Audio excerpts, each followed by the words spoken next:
Hello guys, can you hear me?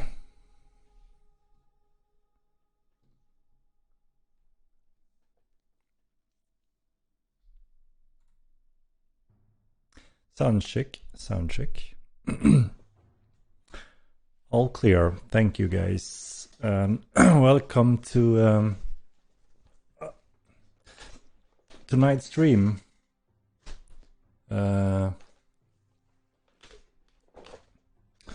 Checking the mic.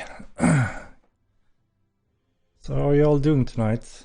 Today, this morning?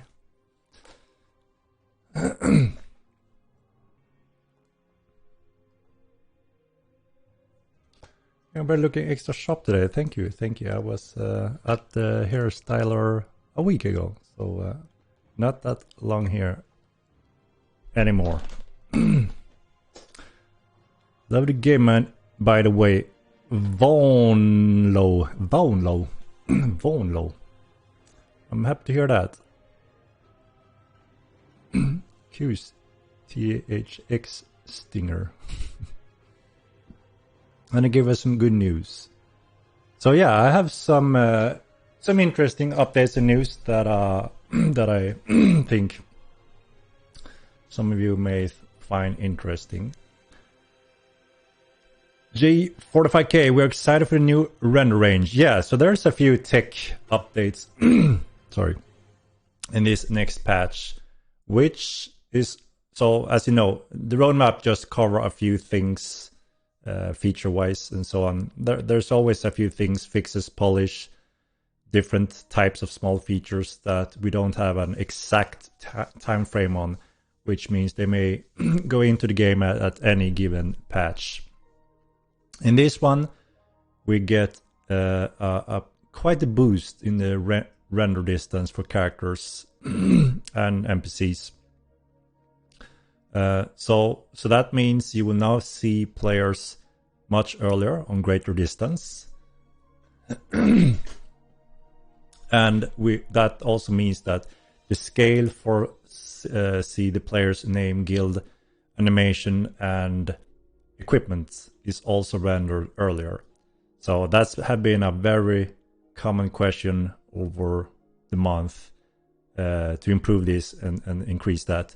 And as you know, my response to that have always been we can't start changing the distance draw based on the server optimization we're currently working on and measure everything on. But as you know, last patch we did confirm the server optimization to support large scale battles. We're extremely happy to reach that milestone. And as promised, the patch after that would be when we finally can actually start tweaking the render distance on players. So that is going in this patch. Is the patch this week? No, not this week, but we are planning to deploy it next week. So it's close. We are going through testing, verifying everything we have been touching and worked on. Equipment render as well. Yes, everything that loads in and updates on a certain range now happens earlier, so further distance on all those steps. So hopefully, obviously, a more smooth experience to identify players and see them earlier to be able to. Yeah, I forgot my drink. I usually have something with me, and yeah, got some stuff going on. It's like my cold haven't. It's good again, but I have a little coughing and what is called mucus. So yeah, sorry for that. In Henrik, good luck on today's stream. Thank you, Demo Man, and welcome.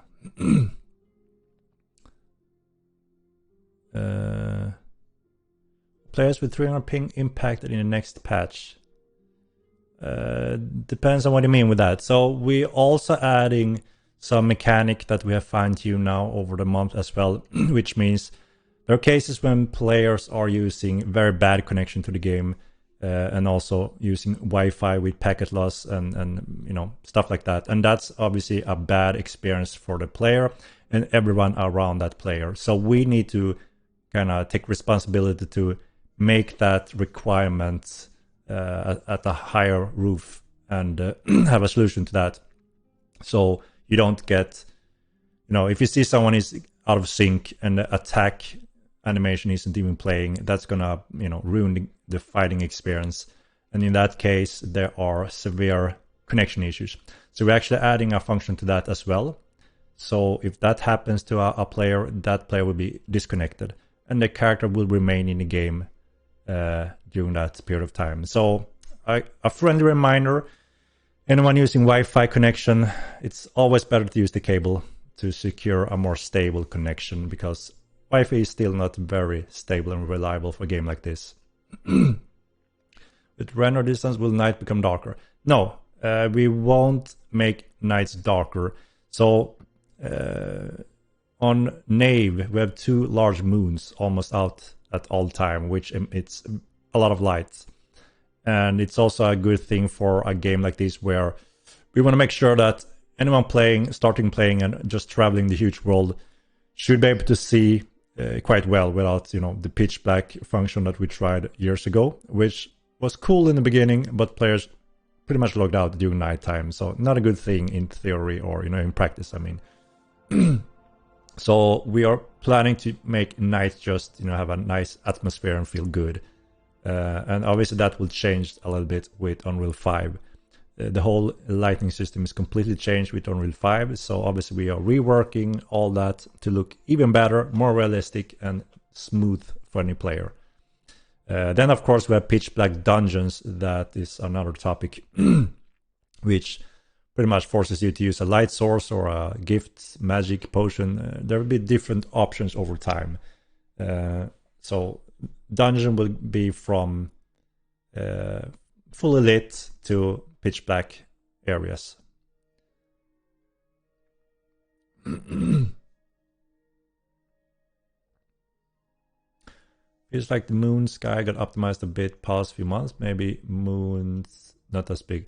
We have refined them out, but that was quite a while ago. The only thing we have done now is with the Halloween patch, we made the moons being full red moons, blood moons, suitable with the Halloween theme.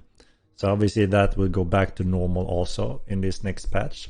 The Halloween theme will be ending with this patch next week. So take the opportunity to get some of those carrot walkers, because it's a one-timer and it may become a good old tradable collectibles over time.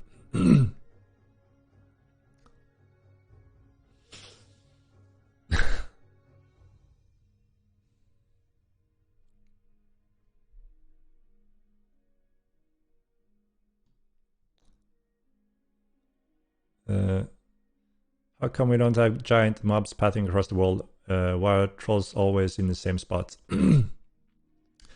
So we have a system that we're expanding on even from Mortal Kombat 1, which is our so-called invasion system, which obviously we want to make use of as soon as we can after our initial high prioritized roadmap features.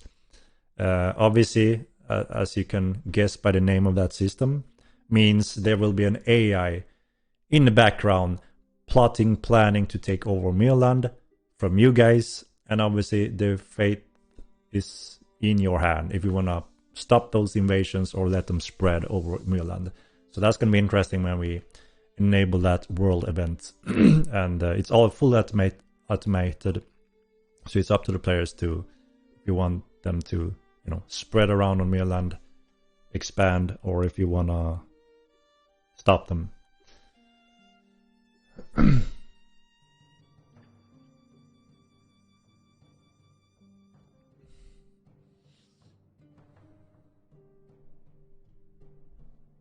Bounty hunting shop ever come? Yeah, so as we discussed with the bounty system early on, we were a little bit unsure if it's gonna work and be fun. I mean, the base function for it, and to our great surprise, we got a lot of good feedback. People were enjoying it and doing some bountings left and right. But obviously, that means we want to expand on that a little bit with proper rewards, because it was quite unsure. There's been bounty system in other games where it haven't really worked there have been possible abuse around them, so it simply isn't reliable. But yeah, with the base we already see there's good content. People are enjoying when having that opportunity. But yeah, there are room for some additional options. So there are more options for you as a bounty if there's a long distance, going for shorter distance, multiple targets, and possibly sharing the rights, and also obviously rewards to make use of the coins as well. So now that we see that there's a good baseline for it and people are enjoying that part, we can for sure expand on that. So we are planning to do that as soon as time allows us to, and when we have free developers for it. As you know, there's a huge demand on the main points in the roadmap, which we absolutely must deliver, and we need to do that very good. Thank you very much for the sub, Haku TV. Thank you very much. Appreciate it. And thank you for the gifts. Thank you for the gifts.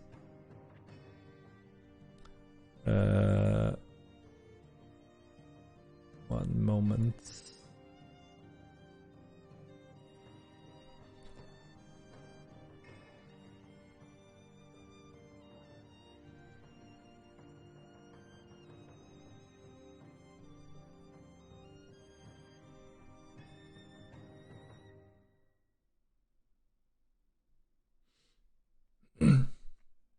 Honest question: with 150 plus accounts banned every month and unpopular of only 1,000, at which point will we consider the game is permanently compromised and warrant a reset?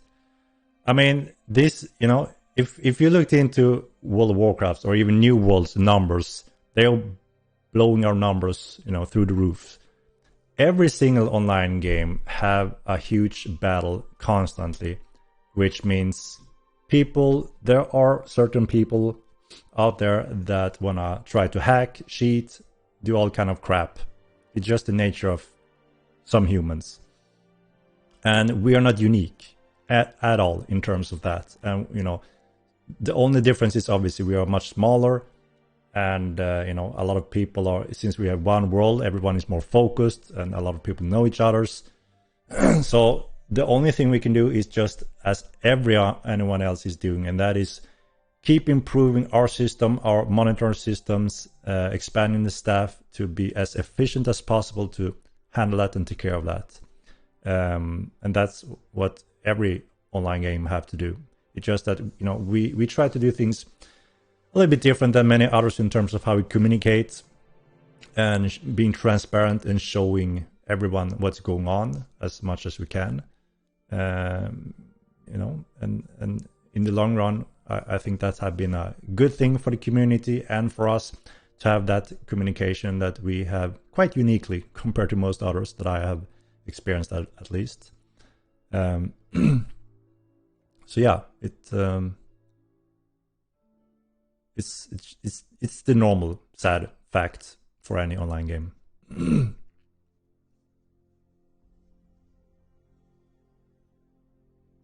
90% assets, I absolutely get you're not unique. Trollish. I don't understand what I mean with that.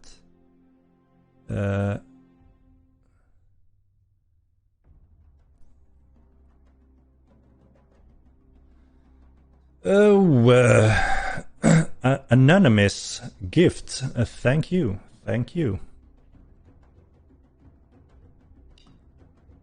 We're considering a wipe before the subs come in. So we had a few discussions here and there regarding wipes and what that entails. And what I notice more and more is that people that are talking about it have one view and are listening on some friends or rumors and don't really consider the whole picture at things, very understandably from our point of view.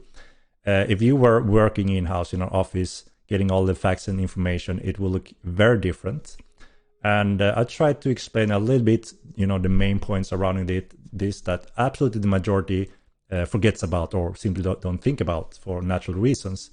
And when you start looking into those areas, things changes very quickly. I could do a little summarize of some of that to consider, as it's, you know, quite a hot topic. So the answer is no. No. So the thing is, this is not something that I have a personal preferences, and this is just how it should be because I think so or like it so. Again, there's heavy data behind these decisions. So the first question you would have to ask yourself, why wipe? Just as someone else said here, there's 150 accounts being banned every month. There are cheaters from all over the world that every now and then picks a game and try to cheat and hack or whatever, just like in any other online game, sadly. And we are no different. Luckily, we just have a fraction of the amount that New World has, for instance, because they have a much larger population. There's more interest in doing hacks and mayhem in those larger games. So with that said,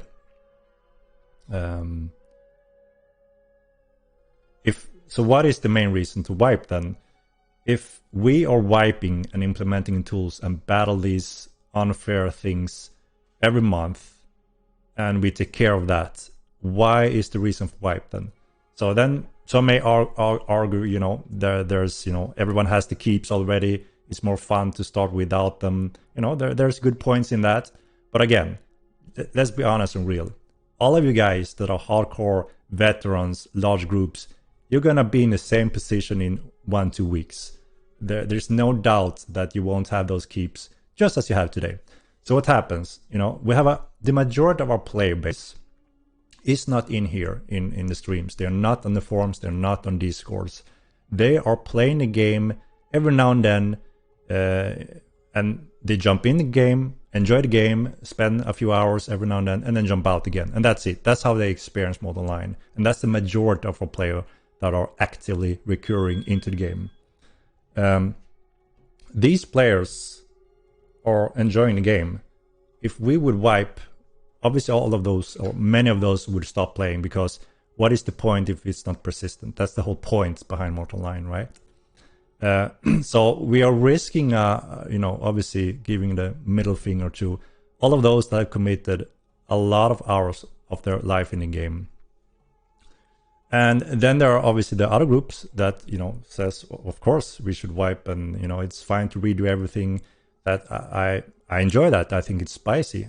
I fully get that point as well. But the difference is, if we wouldn't wipe, you know, the hardcore fans enjoying the game that already have a lead, they will already continue playing as they already are. And the majority of players that are, you know, are waiting for TC are finally getting back with TC, and they're just continuing their journey. And over the years, people also, the majority, are playing the game for months, years, taking breaks, pauses from the game, months, days, years even, and then coming back again. It's a persistent world, and it's going to be persistent for over 10 years at least, minimum. So that means we can't just panic every time there's been issues. We heard about dupes, there have been dupes, there have been hackers, different types of crap. If that happens every now and then, which it does in all MMOs, we can't just panic and start spreading rumors. Holy shit, everything is fucked. We need to wipe. That means we're wiping every half year. And that's not a persistent world that are building up a reputation, a story, lore, history from the players, and we respect it. And that's what the main focus is about this game, the players. You know, and like I said, 10, 20 years. So we need to, again, break it down. Why are we wiping? I want to be first claiming a keep because I want that chance again. Sure, but come on, get real here. So there's a lot of different aspects that just gives us the end result. If we wipe, we're gonna lose a lot of our core players that just not gonna, they're not we're not respecting the game time. Then they're not gonna put it in again. You know, many adults, they're just gonna quit the game. They're not here. They're not making a mess. They just leave because that's a thing for a lot of people. That's my line. Why would I bother again? It could happen again and again also. So we are also setting that on clear message. So yeah, a wipe would absolutely violate a large population from the game, and we will stick with those that loved it. They will have less people around them, and they will have The same journey in 2 weeks, we are here again, right? We're exactly here again after 2, 3, 4 weeks. If we don't wipe, what happens is we don't lose any player. Everyone's happy. They continue invest and play. And everyone else going to be happy and continue play when and if we deliver good patches, good content, and we deliver TC as promised, and people can finally enjoy that part. That's when everyone gets happy. And one prioritized thing, that we keep expanding our staff and tools to make sure, again, that we protect the game and the economy and the players, that it's fair game for everyone. Does it make sense to anyone, or does it sound crazy?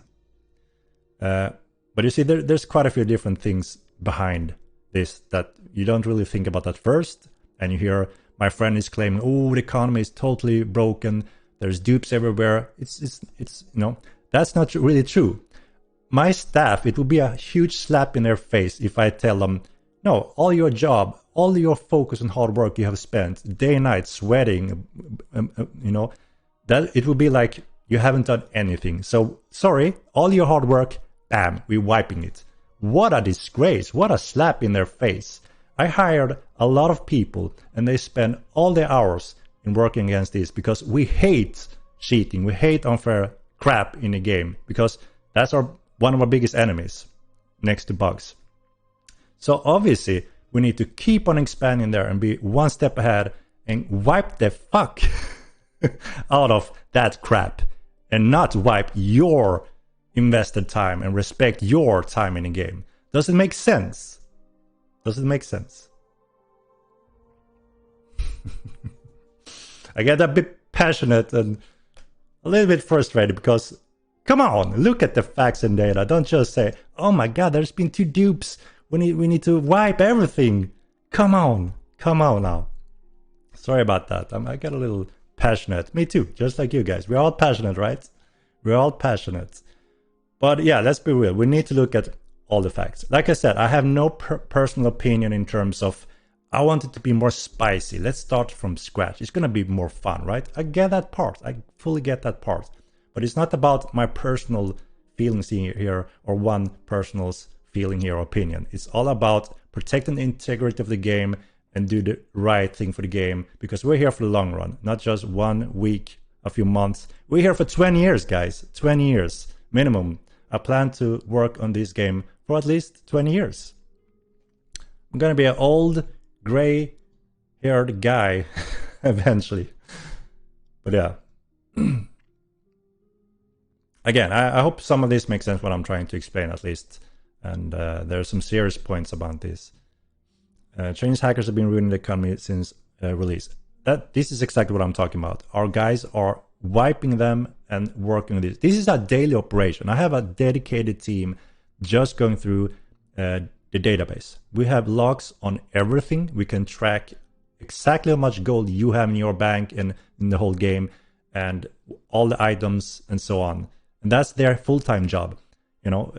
We knew that we had to spend resources on it, but we are expanding that greatly since Mortal 1. We have so much more manpower in that area. And it's so sad, right, to be able to, or be forced to spend a lot of resources into this. But it's the nature of online games, and there's no single online game in the world that doesn't have these issues and challenges. It's just that you have to prepare for it.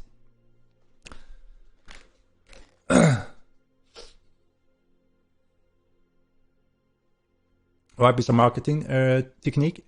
That is also another point, right? Like I said, there's so many points, and there are some pros and cons, obviously.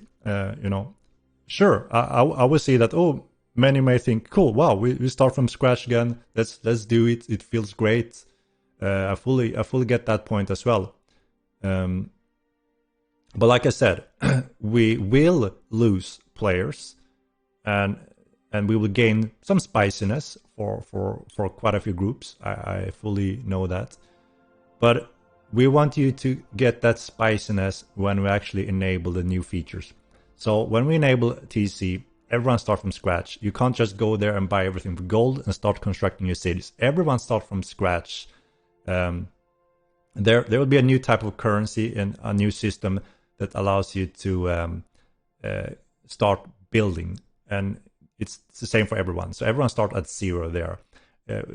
We're adding new types of currencies, new things when constructing TC and building TC.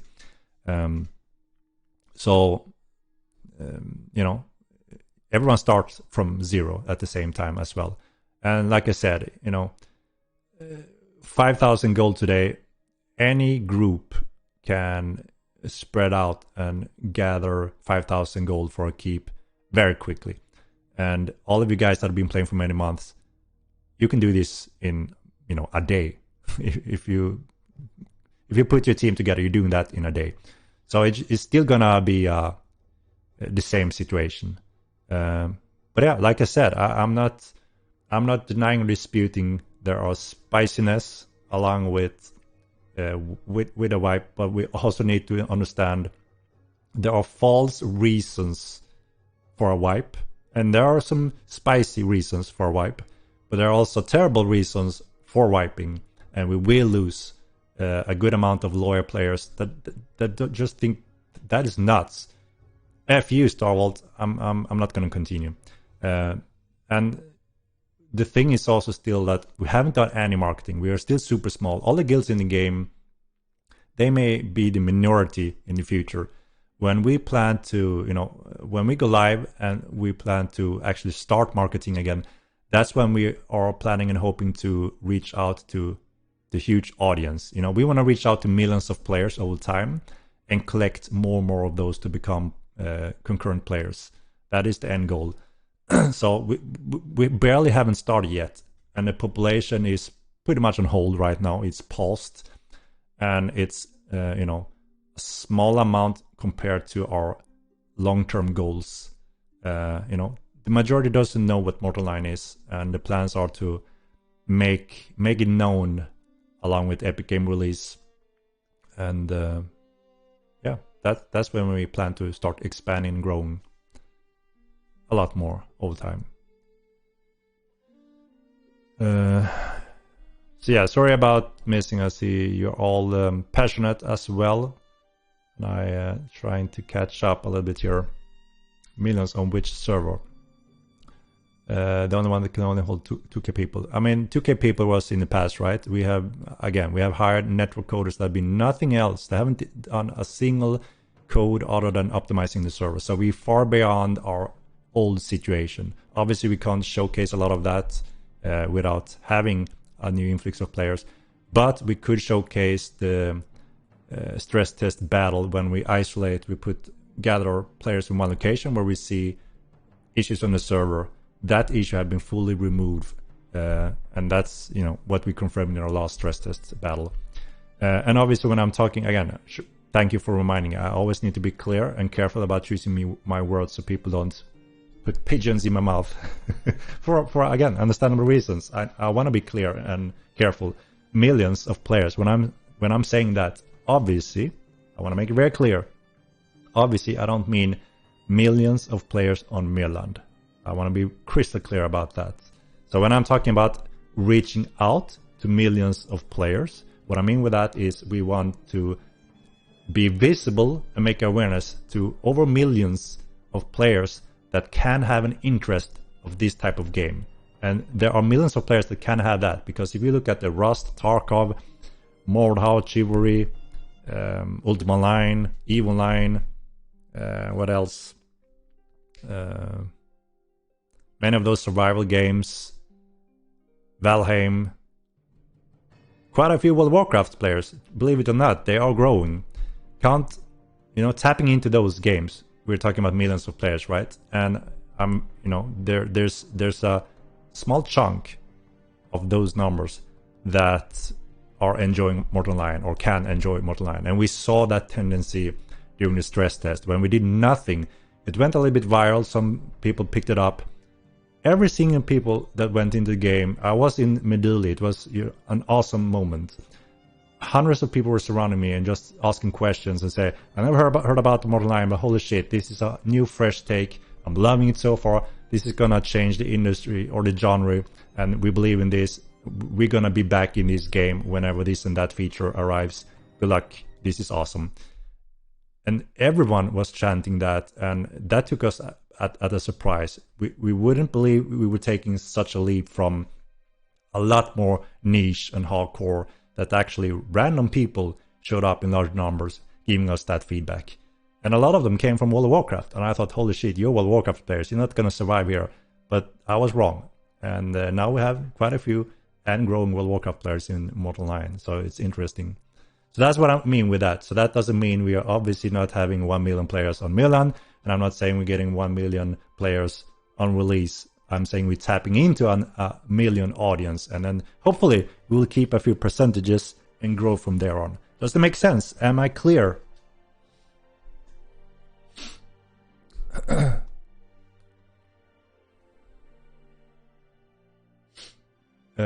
Players who want a wipe feel inferior to other juggernauts.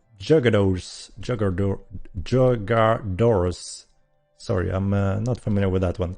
So even wiping, they won't feel good itself, and will want wipe every time, because always will be exploits hacks that makes the feel bad. It will be the never-ending story.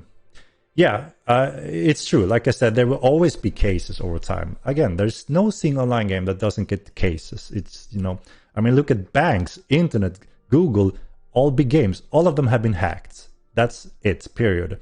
So you can't just magically say that's not going to happen. It will happen. It's just a matter of time. And it's, you know, the big question there is, how efficient are we to undo that and be back on track again? That's how it is worldwide in everything on the internet. So yeah, we have to, you know, have some faith in that our team is working hard and doing what they are supposed to do to protect the game, and that we can just focus on enjoying the game.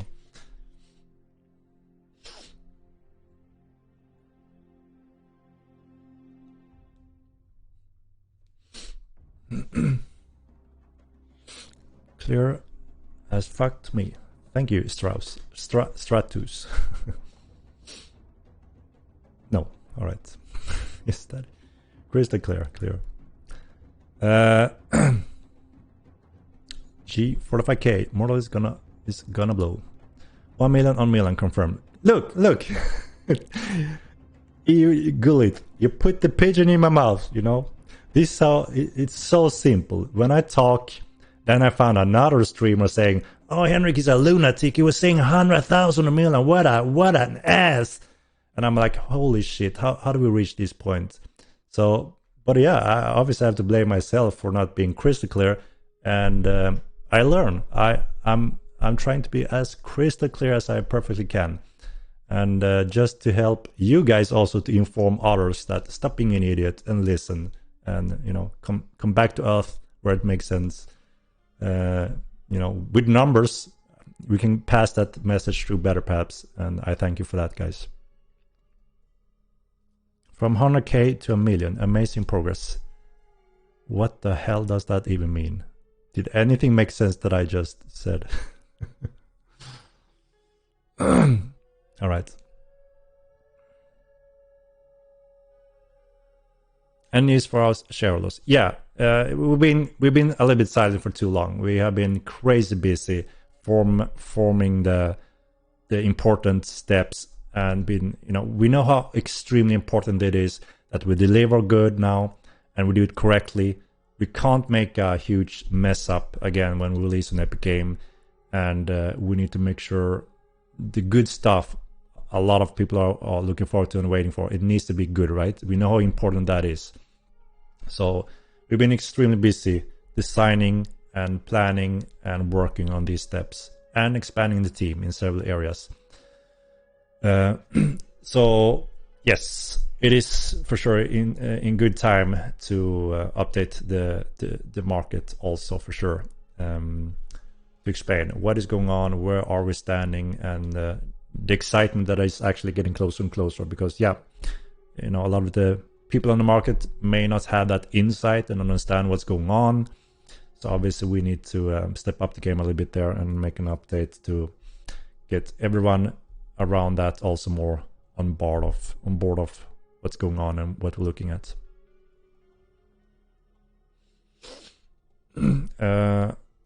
Let me jump down a little bit again here.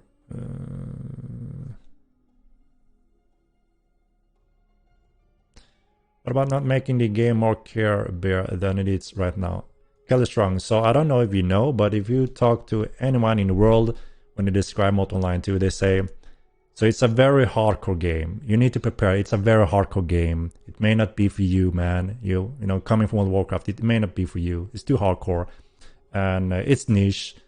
That is a very common, frequent description from the players in the world. So what the hell do they mean with that? Do we tell them it's actually Care Bear? It's like you say the opposite of the whole world, but what do I know? What do I know? I just listen to what random people say in the world about Mod Online when they stream or talk about it. A game can't really be Care Bear if it has full loot, full PvP, I would say. It is very harsh. For any new players, they're in for a shock initially, coming from any other MMO. Getting jumped by either players or a wolf pack, and you lose everything, and you forgot about banks and all that because it's not really typical. It's a harsh first step, and it even scares away some players already there. That's not really Care Bear. But you know that, Kelly. You know that. Silliness.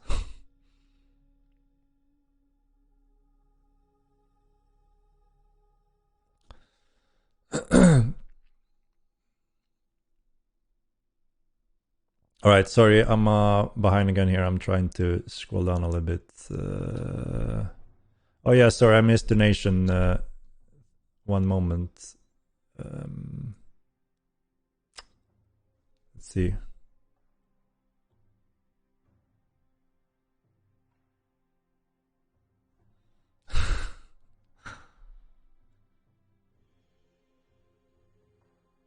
Where's Jonah Vale for round 2?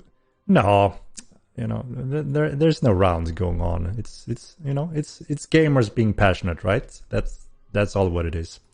And I always try to stay a little bit outside of all the different groups, players, guilds, because this is a game where guilds have a lot of power and obviously fight for things, and where things matters. A lot of things are on stake, right? So and obviously it's impossible to stay up to date with everything going on, and it's also part of the game, right? It's good that there are guilds that don't really come along and agree with each other's, because there will be more guilds to fight along with sieging and TC, right?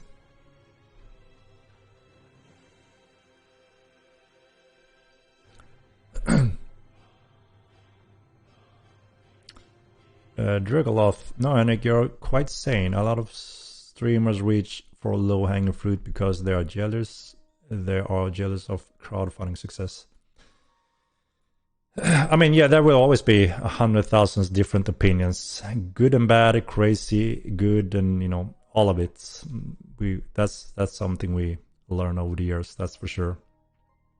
The only thing we're trying to do here, right, is we are a small indie team, very passionate.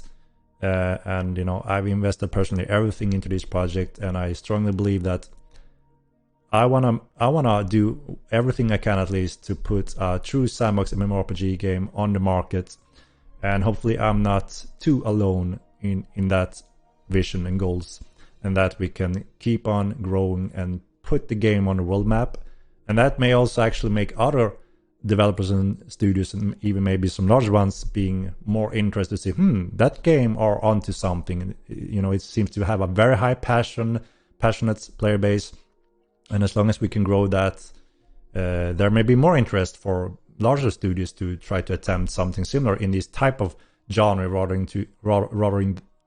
than just do WoW clones. Are we not a little bit tired about WoW clones by now? It would be nice to have a few more other types of MMOs to choose from, right? I mean, it's so odd.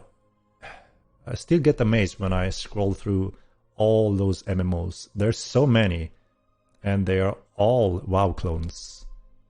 For understandable reasons. Everyone want to try to do a better WoW, because that's a classic business practice, right? Take a good idea, make it a little bit better, and that's it. Keep it simple. usually very good business practice. But everyone is doing that with WoW. They even clone the icons and art to the details.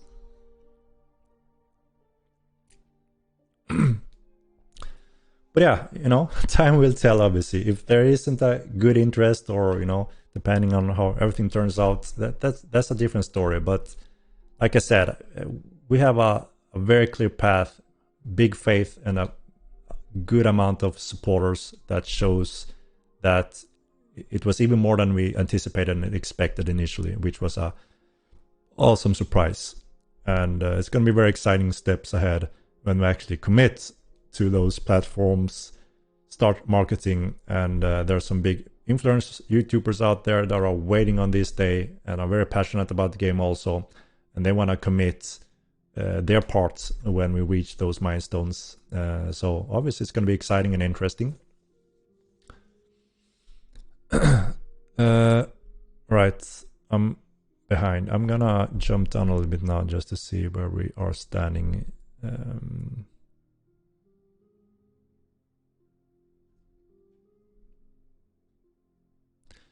Make a poll to vote. So again, yeah, I tried to explain why, it becomes more personal opinion, right? And just because someone wants it, like I prefer melee, so remove magic, that doesn't mean we should make a poll. And if it seems like, it is a big amount that want that, should we change the whole game design and what we're planning to do?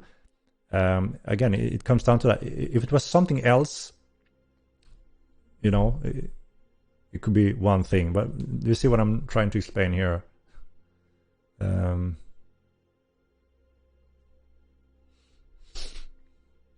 Sure, I could make a poll just for the fun of it, but like I said, people just showing in will not consider what I just discussed, which is the meaningful, what is the important things to have behind why would someone wipe? What is the main reason for a wipe? And if that main reason is false, so someone is believing something that isn't true, why wipe in that case then? Yeah, some spiciness, sure. But spiciness may be 15% of value compared to not wipe. Do you see the difference? And like I said, in here we have a fraction of, obviously, there's always a fraction being active on different forums that enjoy reading and writing, discussing things. Those are less than the common player that doesn't do that, don't read that, knows nothing about it, and they just log in and play the game every now and then and enjoy the game. So they're all out of the loop. They're not to make their poll, and all their polls would always be no wipe, obviously, because that's when they quit the game. So that is a big number as well. Well, then too, isn't that one of those hardcore full loot PvP games? All classic gaming. Indeed.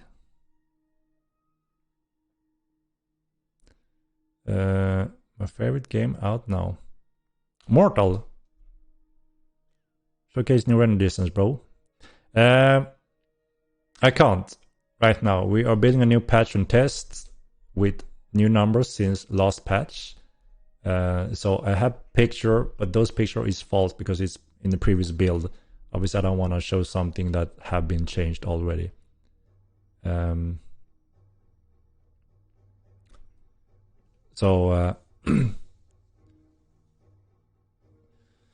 you think releasing on Epic Games will result in any new players? I have faith in Mortal Online 2, but I zero faith in Epic Games do anything for Star Wars. So obviously it's not just all about Epic Games platform, right? Obviously being on more platforms is always good for awareness and spreading awareness and spreading ways to get the game. There are those that hate Steam, that don't want to use Steam, and Epic Games platform is actually growing faster than Steam right now. So it's not bad to be on another big, fast-growing platform, right? That's just good. Obviously, that's just not just our main focus in believing that things will start growing faster. We have obviously a few powerful things that make a huge impact in the gaming industry, which means we are to be, it looks to be still, that we are the first MMORPG in the world to be on Unreal 5. Unreal 5 is very hot. There's, not many huge released games yet on that engine, so it's very fresh. There's a lot of things in production, and all of that and those demos that are out there are just amazing, look insanely good. So just that is having a huge impact on marketing, because everyone want to see and try Unreal 5 games because it's so fresh. The new generation of graphic cards and CPUs also rolling out along with that. That there's a reason why they all synchronize it, right? There's a lot of benefit and marketing power behind all this. Obviously, us taking advantage of that and also being the first in the world, there's so many influencers that want to, capture the first hot, coolest, best looking game ever on Unreal 5. And we want to make that happen, obviously, because we are in a very good and unique position to actually be there very soon compared to many others. So obviously that will have an impact to help awareness. Epic Games themselves, Nvidia, are obviously also very interested in following the frontier of showcasing a lot of their tech, which we are doing as well. In the past, we have always been very close to Epic Games, and obviously just committed to Epic Games Unreal Engine, which have been the goal since day one. And now we actually support a unique, one-of-a-kind, large-scale MMO solution for Unreal Engine 4 and 5 very soon. And that already opened up an interest for some giants in the world, because they know that it takes many years to build a scalable MMO solution that supports the most challenging part, which Mortal 9 does. We didn't go to the instanced version of things. We made the biggest challenge for ourselves, because it's also brought the most exciting gameplay that we believe, at least. So obviously that's a big thing. And then we already know there's a few thousand players that are on hold, paused the game, and they won't play until TC goes live. So obviously we all know TC have been the #1 request and discussion since release. A lot of people got disappointed that we have to postpone and put that all on hold to build on the back end and the core again to make sure server capacity handle it.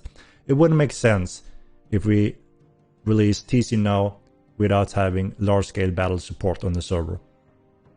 That means when you get attacked and the 200 crew shows up outside of your wall, all of a sudden you just see people running around, you don't see any attacks, you don't see what's going on, and then bam, all of a sudden you're dead, and now your keep goes down.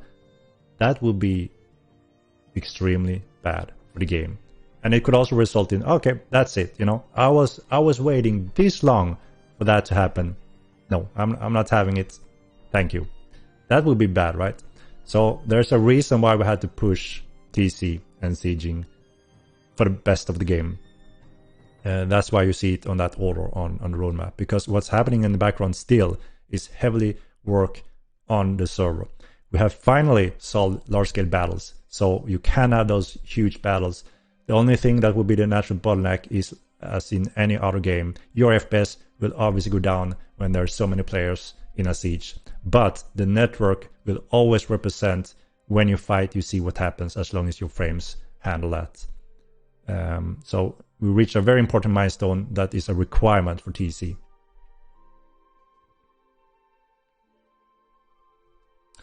That was Blizzard's old business practice. Sorry, I'm so behind, so I'm probably already missing what that was. WoW clone that long time ago. I heard that one. Okay, so about... Yeah. Shit, I'm way behind. Sorry, guys. Yeah, business practice, and everyone wanted to do a better WoW clone. I mean, it still happens today, right? Look at the big giants with money. You ask the board, what games may do best? Yeah, well, Warcraft, of course. Those games. All right, make it better. Make it better. And we have another WoW clone. Look at New World. Obviously, a company like Amazon, the most powerful company in the world, they have all the resources. There is no limitation on when it comes to resources when it comes to Amazon, right? What did they do? They were thinking, should we do it a little bit more different, more PvP, stuff like that? Nah. It's a little bit small audience, and who should try to compete with Blizzard if not Amazon? Obviously. It's simple math. That's why they said, fuck it, we'll do a WoW clone instead. And yeah, they sold a lot. You know, it was quite successful sales. And then yeah, things dropped because many common challenges, which, you know, there was a perfect lineup why World of Warcraft became the success and for so long. And you don't just swift that very quickly. Why step over to New World when you have all that in World of Warcraft? So a lot of understandable things there. And obviously, we saw also a huge struggle for Amazon, one of the most rich gaming company in the world, that had a horrible release. Very similar to us. And we saw very similar issues also. But yeah, they stepped up their game, it seems. They improved, they moved forward. They show that even though they made a horrible release and cranked down from 1 million to 30,000 or 20,000, they're making a comeback with good improvements and expansions to the game. And now it seems like they have a, you know, a healthy player base being back and happy in their game currently.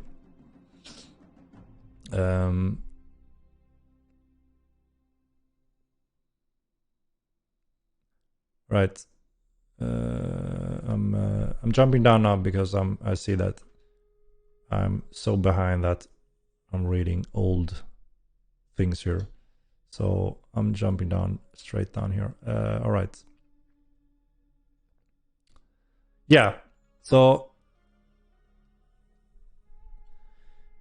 yeah, sorry, diluting a little bit off topic here. New World wiped and got 100k again.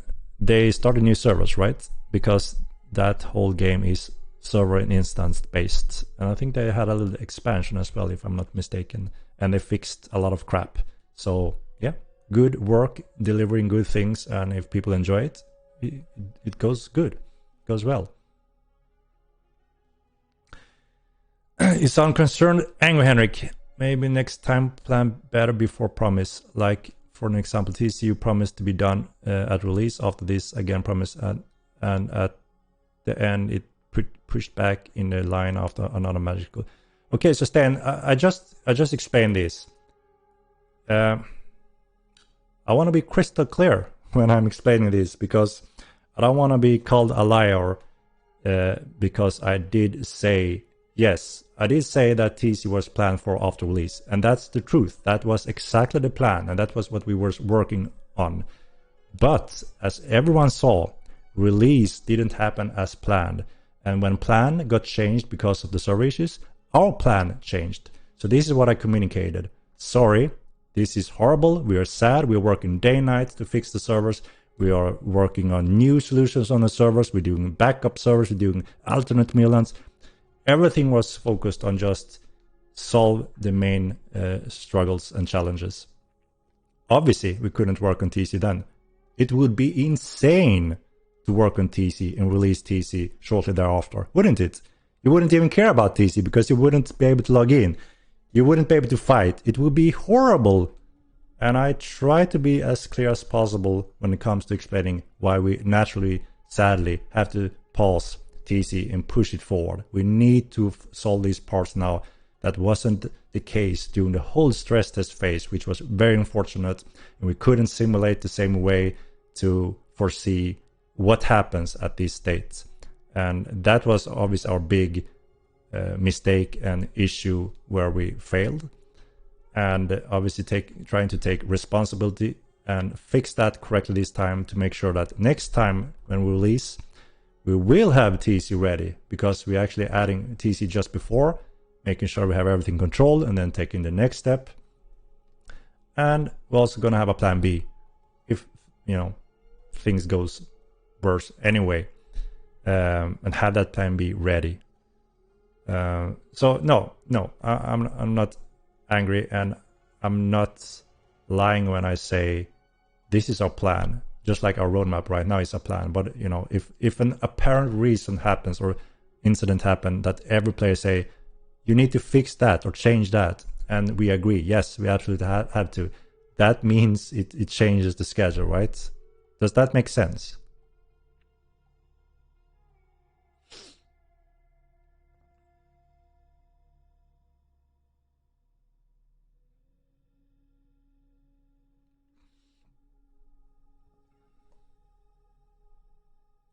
You didn't wipe. They open fresh start servers. Yeah, exactly. And not the same thing. And yes, everything Henrik said. Yeah, like I said, they did good work, good patches, new expansion, open up new servers, anticipated new influx of players because a lot of exciting things released, and that's exactly what happened. And we are actually trying to do the same thing, right? Fixing our stuff that wasn't good enough. We are adding Unreal Engine 5. We're adding the content everyone have been waiting for that we sadly had to postpone for very good reasons. And hopefully we will also make a comeback and, you know, as the most important part, start growing and reach, you know, an exciting population and continue growing. What about Jonah? What about Jonah? Let's see. Dear Henrik, do you have any updates on the Human Clay rework? Warm's regard. Yes. So we discussed a few things when it comes to that. So we have sorry. So the team Warcry will be getting a little buff, so it's gonna be more useful for the group. We are changing the opportunities. So we were first playing around with an additional expansion on the clerics support where you can expand heavier armor. But then we also were discussing some other interesting options that could be suitable and fit the Human Clade, which is a quick draw. We had a quick draw as a skill planned for the future, and the name is quite a bit of self-explanatory. So what that means is you can swap weapons in and out of combat mode faster. And maybe it is more interesting for everyone that will become that gift rather than the standing bonus.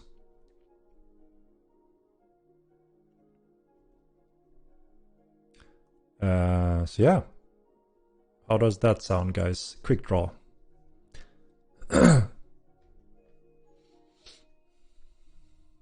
Quick draw like weapons, but yeah, like swapping weapons. You know, going in and out of combat mode will get a little polish in terms of smoothness. And then we were planning to do a quick draw skill that allows you to do switch weapons, go in and out very quickly.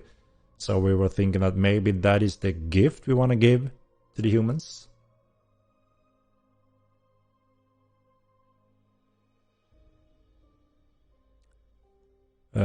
So those are the things we are discussing to possible tests.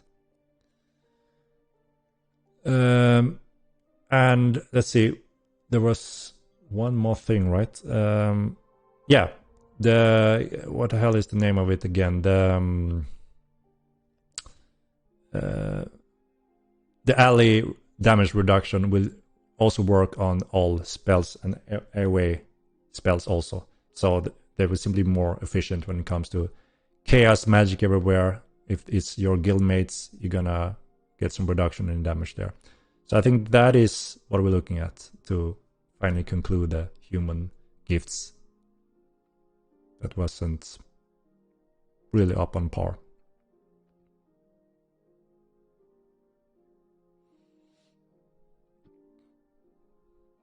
I'll share my suggestion. Let's go. Yeah, like I said, we have quick draw skill, and when you guys were talking about it, we were thinking, you know, maybe that's the gift. Maybe there's still for room for the skill to push it further for everyone, but the human get a little additional boost as their gift. It could make sense.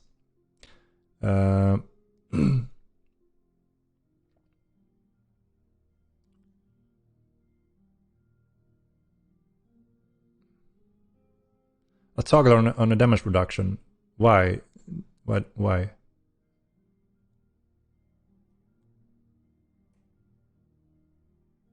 So we are looking into testing movement while doing elementalism to get a little bit more smooth movement gameplay.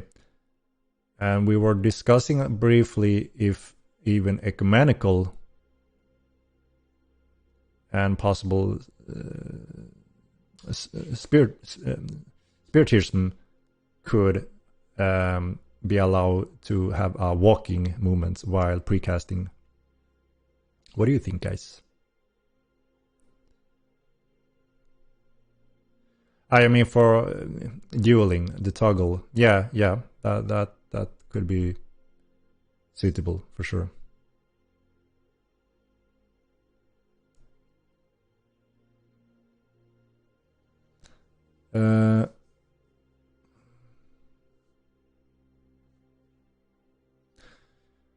Stan, thank you for subscription. Appreciate it. Yeah, so there's obviously a few balance things that we want to add also as soon as we can in one of the upcoming patches. We were fully aware of the situation with the mountain mage.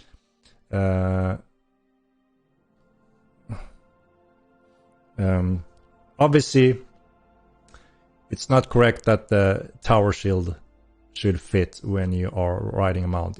First of all, the shield doesn't, there's no room for it, right? It goes straight through the horse, so it's a little bit silly. So we plan to not allow tower shields on a mount, just like the long bows. But yeah, a small round shield is perfectly fine, as it doesn't go through the horse also. And of course, we are getting the knockdown function, the real function, not just dismount and you up and go again, and you know, like nothing happened. So the knockdown will put your down on the butt, and you have to stand up again and then dismount. And there's a factor in terms of your gear and possible dexterity as well. So the lighter you are and more dexterous you are, the faster you can get up on your feet.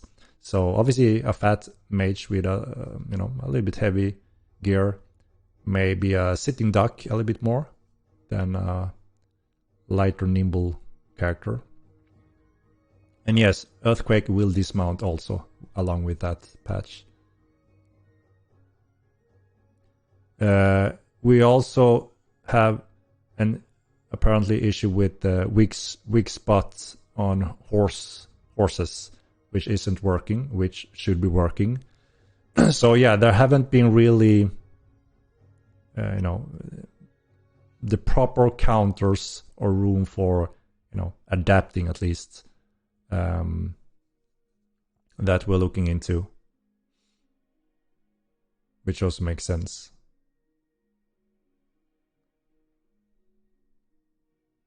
Henrik along mage, the walk while casting is a great way to make the new Epic Games player who are interested in Magic not instantly rage quit because nobody likes the lame ass standstill bullshit.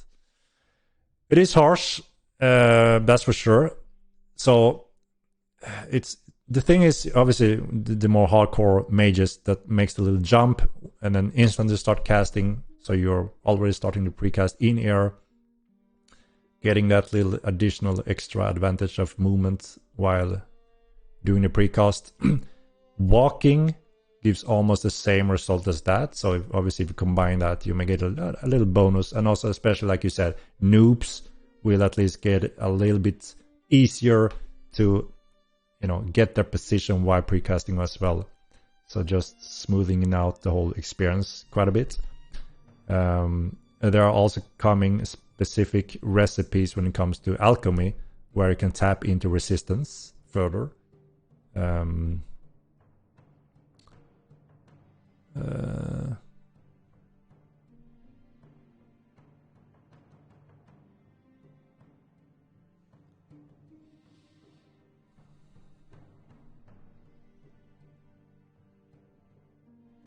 So just by interest, again, we only have a fraction obviously of the player base here, but always interesting. Where the hell is my little poll?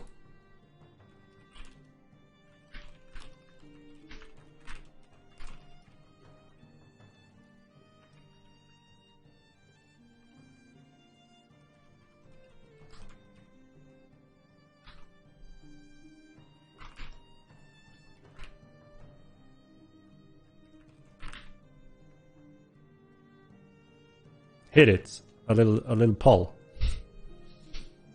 How can I enter the giveaway? It's not started yet. We're gonna do it in a moment. Meat bag. Playmation, this is such a dumb idea. You mean walking while precasting?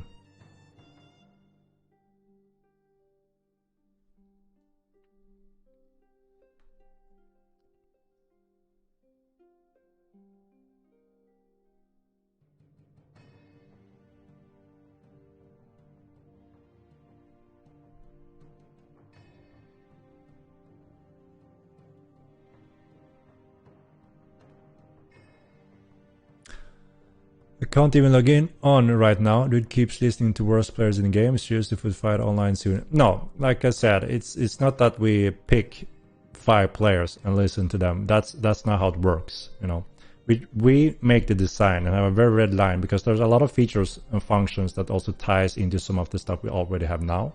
So it's important that we follow and are in charge of that. Then obviously, if people think this is bad, boring, never used, underperforming, or way OP, that's obviously when it's our job to take a look into that and make necessary tweaks. Walking, yes. Running, no. Yeah, it wouldn't be running for sure.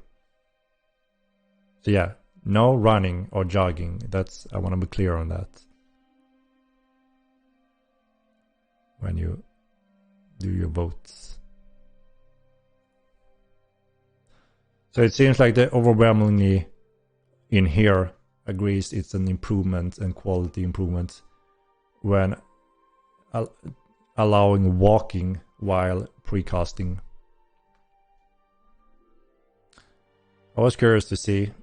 So yeah, 78% prefer walking rather than just standing still.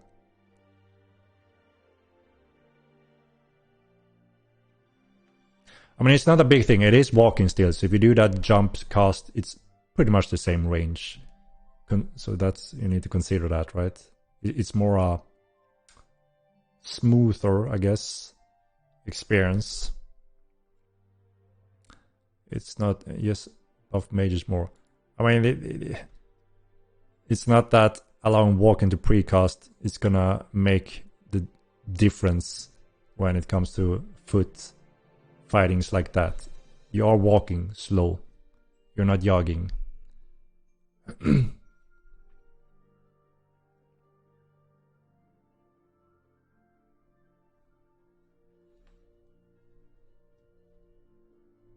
lot of data, but Vilas will make this unbalanced. Yeah, less than 150 people vote. Don't think is indicative of player base. No, like I said, we only have a fraction here, right? And additionally, we have, you know, much more is the people that just play the game. They're not even on our Discord or forums.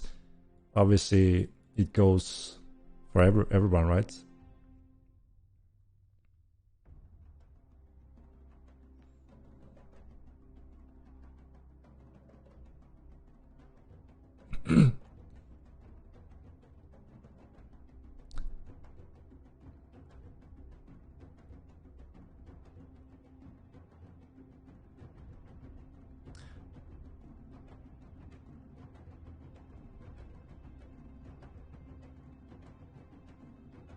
While walking and casting, you can dodge arrows with ease.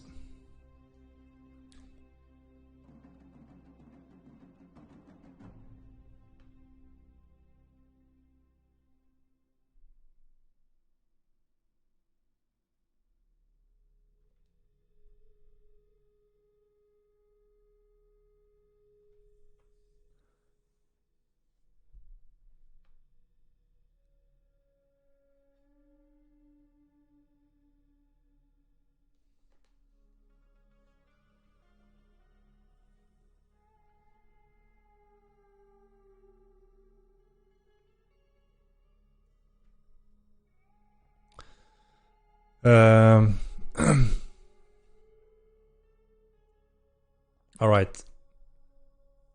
Let's continue then. It was just a little sidestep of debates.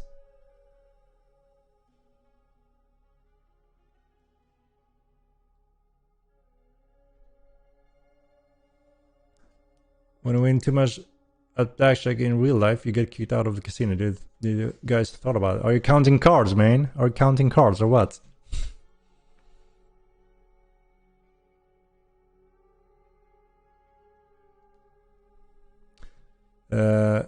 Stop feeding into mage. There is no counter. No, there will be counters, as I said. The alchemy component will be very important. If you know, getting ready, there will be more options to enable resistance. Along with elementalism, this is a very important balance factor.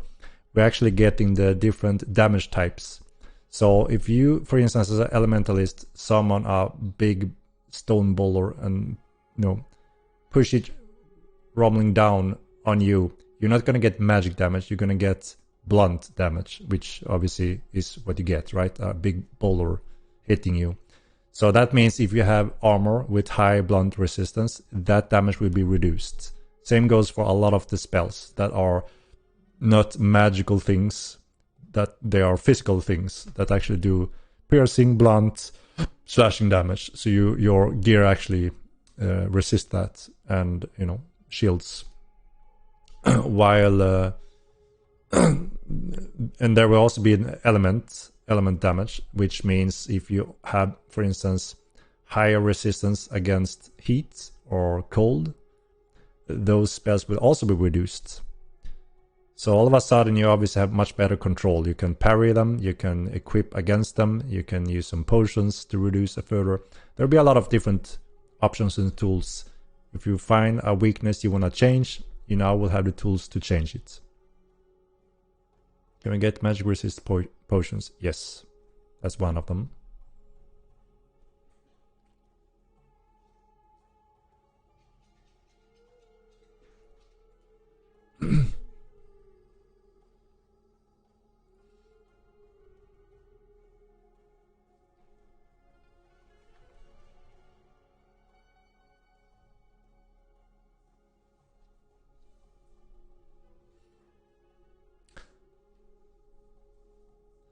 And yeah, so that means after elementalism, sieging, TC and all that, obviously we're gonna have a lot more options for mages, but also options for counters.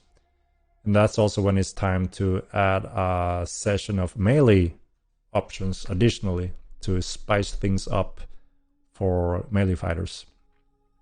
So there will be special moves, weapon group, special moves, etc. being added as well. That for sure will spice things up when it comes to dueling, fighting, etc. Straight dodging. Yeah, all the spells are going to be projectile based on the new schools. So obviously one way is just to dodge them, right?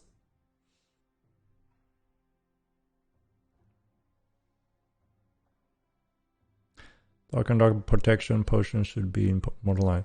Like I said, we have something called alchemy effects on the roadmap. And you can guess what that entails. There will be additional options for you to get stuff like that.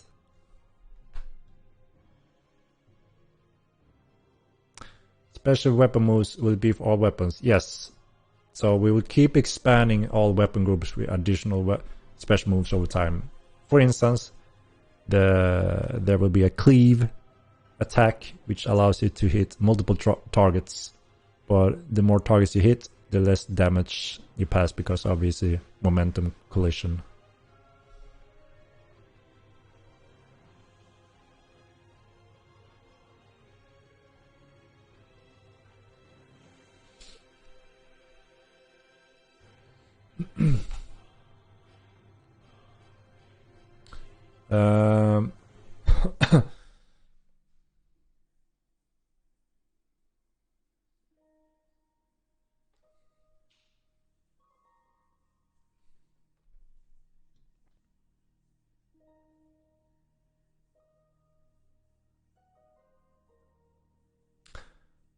Shall we start the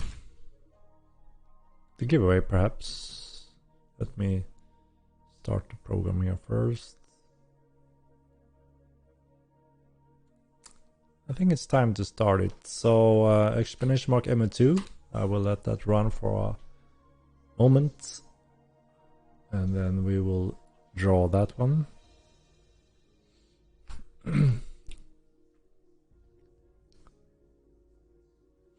I heard your favorite type of drink is rödbeta. Is that true?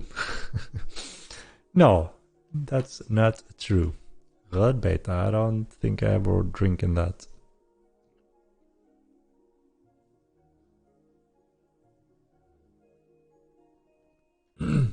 Would be nice to pull someone off their mount if a fat little man up right on you and stops. There will be multiple ways to dismount and knock down a player. So we are working on knockdown currently. It will be in one of the upcoming patches. Important for all mounted combat balance. Obviously including mounted mages.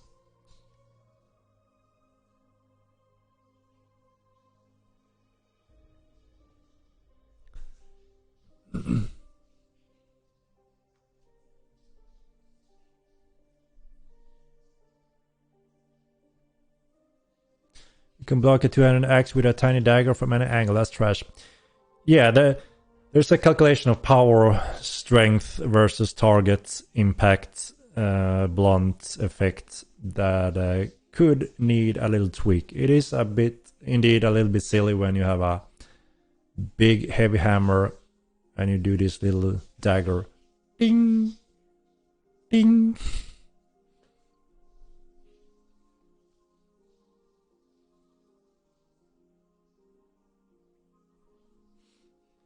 Landos have been shown in the past. So we're getting a light source function with elementalism in a very cool way. And I'm gonna have a stream about elementalism, a plan, a little bit later. And I think you will be quite surprised what we have to offer in that school. It have grown. I think, if I'm not mistaken, it is 60, around up to a combination of 60 spells. It's insane. And it's very cool and very fun.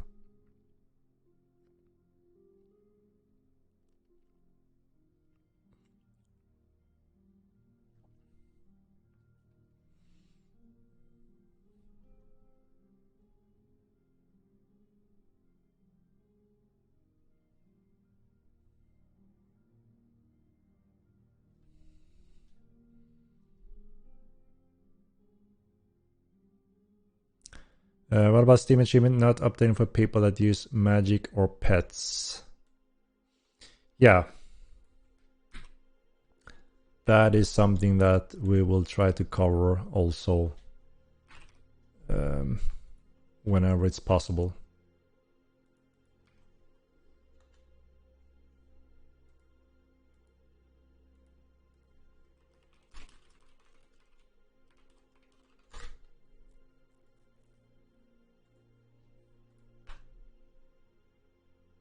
There's a lot of spells. It is. We're going back to roots and fulfilling the old golden gem design because we can this time. And that is exciting for us and you. So it's going to be a big school. And when you see how it works, it has its own rules. It's really cool, really cool.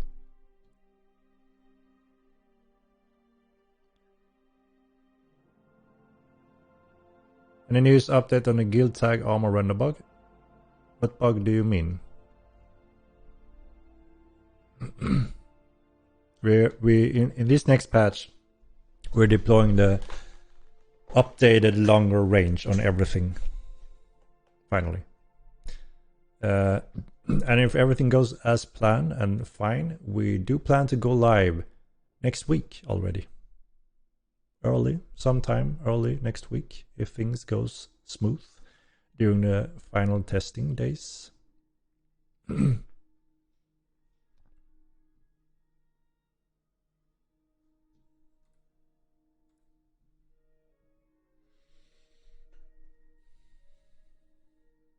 Will Elementalist be split into 100 points per element? We have two options. We haven't fully decided yet. It's either 3 or 4 primaries. And then there are secondaries. So 3 or 4. We haven't fully decided yet. But as you can see, it's a big school. And every category that the skill offers you, there's a whole new concept. So it is very, very, very cool. What is else planned for next patch? Yeah, what do we have? What do we have? We have it says on the roadmap as well, right? We have finally also updated as you wanted hotbar. Obviously very suitable for upcoming elementalism. So you will be able to have 4 hotbars enabled at any time, and you can choose to have them horizontal or vertically, and you will be able to scroll through the different pages, so like up to 9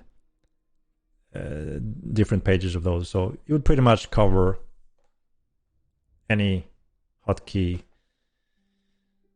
slot that you will need. Obviously a lot of bug fixes as usual. The bus doors issues, we have fixed those. The pet follow system is a huge thing, huge important improvement for the game. So obviously we try to break down every week's and month's data based on player petitions and issues in the game, and almost 90% of the current petitions are pets getting stuck and crap like that. So we're wasting a lot of GM manpower on pets. So we rebuilt or added a new function to the pets follow system, which is really, really good. We have tried our best to bug out the pet in follow mode and get it stuck everywhere, and also where we knew it always got stuck. And we also went into impossible places, and that MF pet managed to get to you. So how it works is that all the pets now can have a little speed boost when they follow you, so they can keep up better, so it's more smooth when traveling around the world with a pet following you. And there are stages where the AI could get stuck depending on the navigation, collision, namish, where it simply just stopped there, right? And you have to correct it around to get to you again, or it was simply stuck forever. In this case, the AI will determine that and identify that, and it will actually kind of take a skip, almost warp, pretty much warp to you. So even though you pass a little river and it gets stuck there, it can warp with you. So hopefully we will see 0 petitions after this patch, which will be a huge offload for the GMs, and obviously much more smoother traveling with pets for you guys. So that is a huge one and very important. And also obviously we always are careful when it comes to PvP balance and such. So that speed bonus it gets are eliminated when in combat, so we don't interfere with PvP. But as a few seconds out of combat, it can get this speed boost again to keep up with you, and it can't have the speed bonus when it run at the target. With Beastmaster, however, there will be special moves, obviously, that allows you to do certain commands, and some species will have a speed bonus. If you call it a certain thing, it may have a speed bonus or something like that. So that comes with Beast Mastery. That is the next one again. So there will be a really, really cool new sets of unique attacks and commands for each species. We're starting with a few, and over time we plan to possibly expand it further.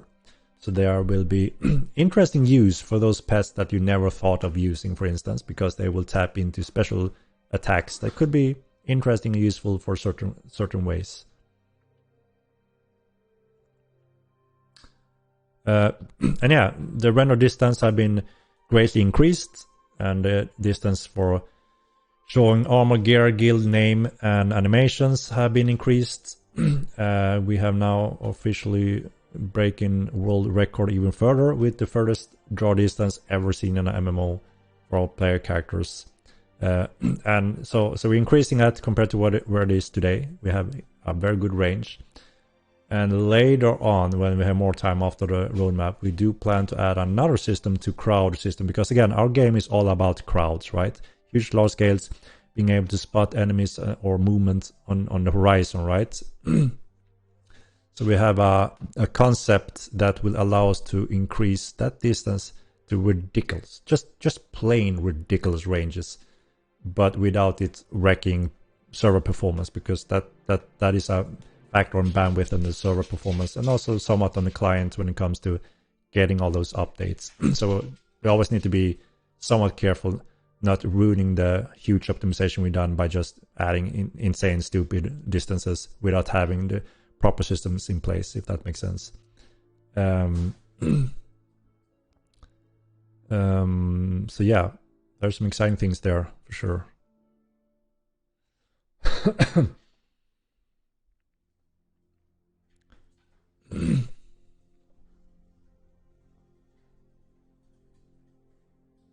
I don't know if this game is about crowds.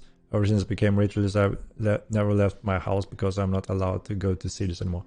No, I don't mean in that term. I mean more like to be able to spot movement of players on the horizon in huge open vast landscapes. That's a huge benefit. And not only that, it's very exciting, right? If you stand there and look through the valley and you see there are dots like ants moving around over there.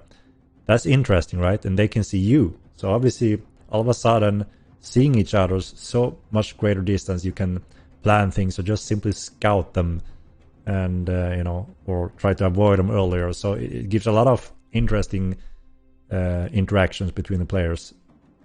I mean, imagine just being at your keep, seeing an army of ants moving on the horizon. That's both a spectacular, exciting view and experience, but also obviously very useful to be able to spot enemies from great distances, right? Just like in real life.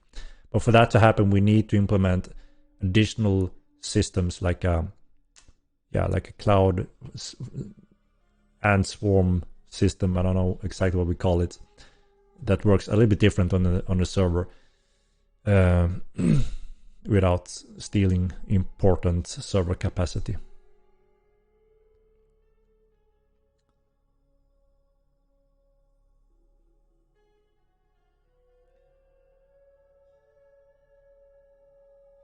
Can we have a lock to our hotbars and compass so we don't accidentally move them during gameplay? Yeah, that's a good quality of life suggestions. I think we have lock hotbars in the first game, I think for that reason, right? So it makes sense. There's a lot of different quality of life options and settings we may want to add over time. I can't say when though at this point.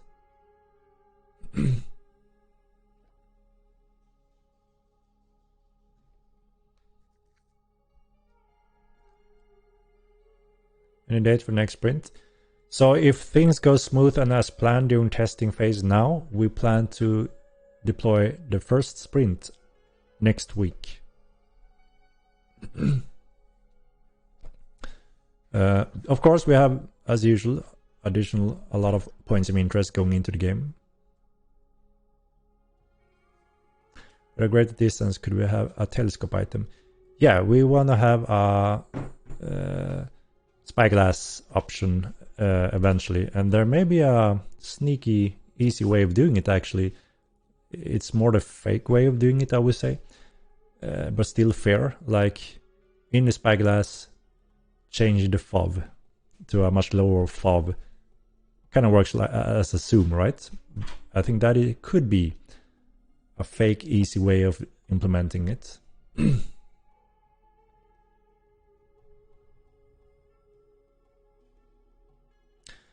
Henrik, will there be an option in the future for crouching around, like sneaking or anything else similar? Yes, we plan to add crouching later.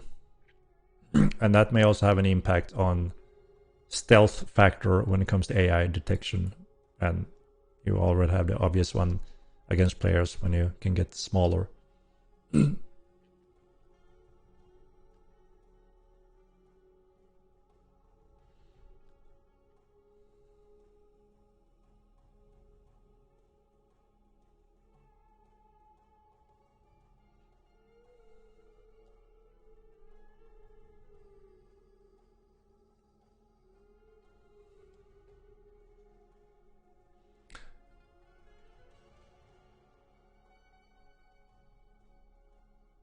With the 3 to 4 primaries, will elementalism be an all or nothing 3 like archery or spiritism, or will there be a sense of ice mage as versus fire mage and so on?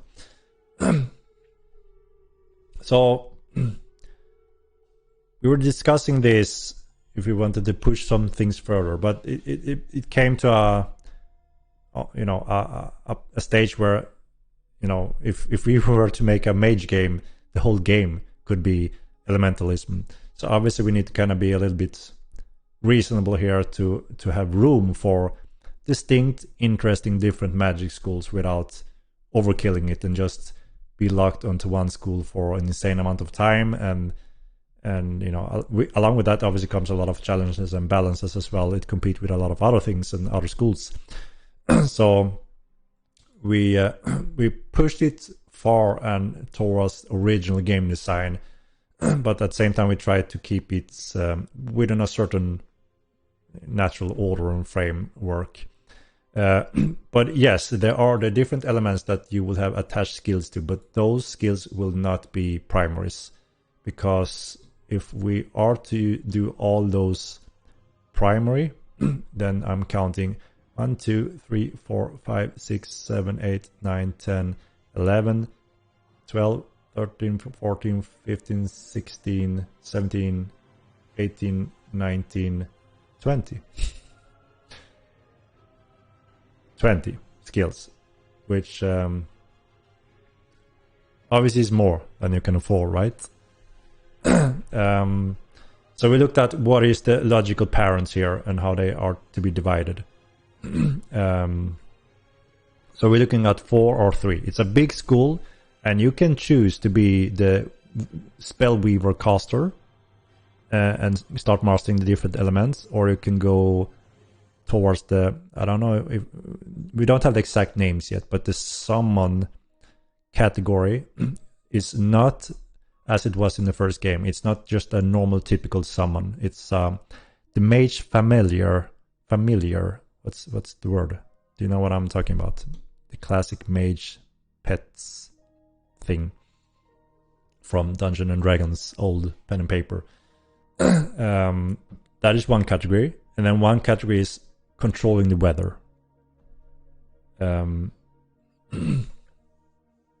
Imp. No, it's called familiar in Swedish, but it's in English also, right? Yeah, familiar. Yeah, exactly. Yeah. So it's a twist on it. It's because we thought we already have a lot of pets in the same way, so we wanted to go the unique way for elementalists. So it's going to be a little bit different, and they're going to act a little bit different, which is a very cool thing. They're not just a pet, they are like an element that can attach to you, that give you bonus and benefits, but you can also decide to send this to your friends or to your enemies. So those are the main categories you can choose from, and you can choose to go for one or all of them, depending on the primaries that unlocks them, and then the secondary skills under each. So it's a really cool school with a whole new ballpark of options.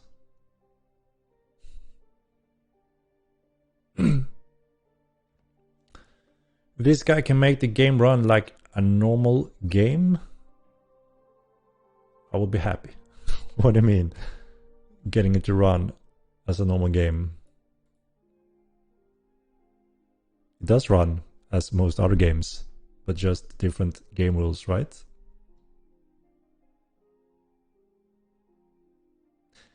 When we reach 100k concurrent players, will you be a rich guy in the Caribbean and stop these stream sessions every week.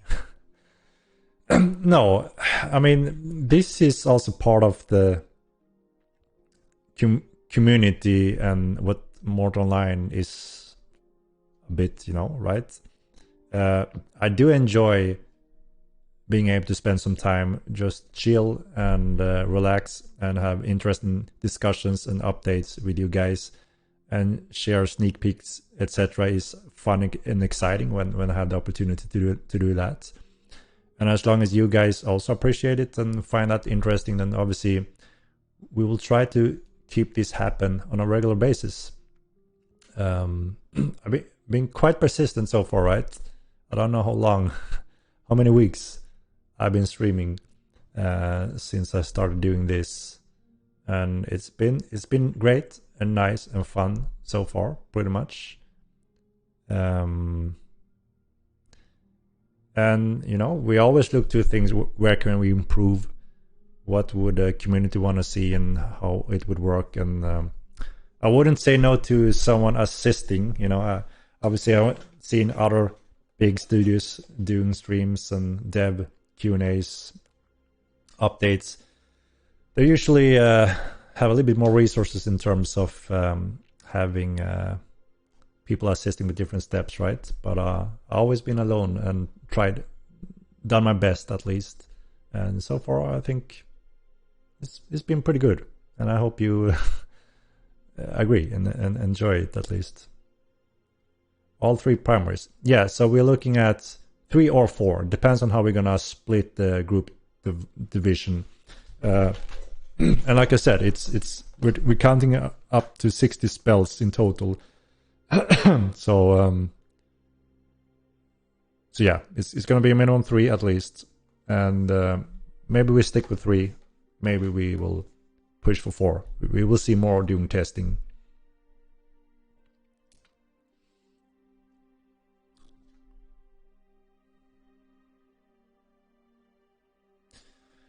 Henrik, how are you, bro? Hope you're doing well, like always. When martial arts or fighter school, something to get melee abilities. There will be something like that for sure, both in terms of fist weapons coming to the more pure melee, and then we have some magical parts as well, how you can use magical effects to extend your weapons pretty much.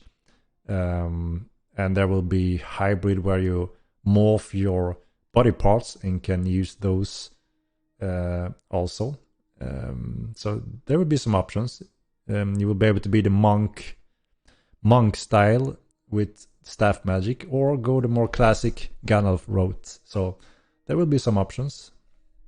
It means smooth as a AA game.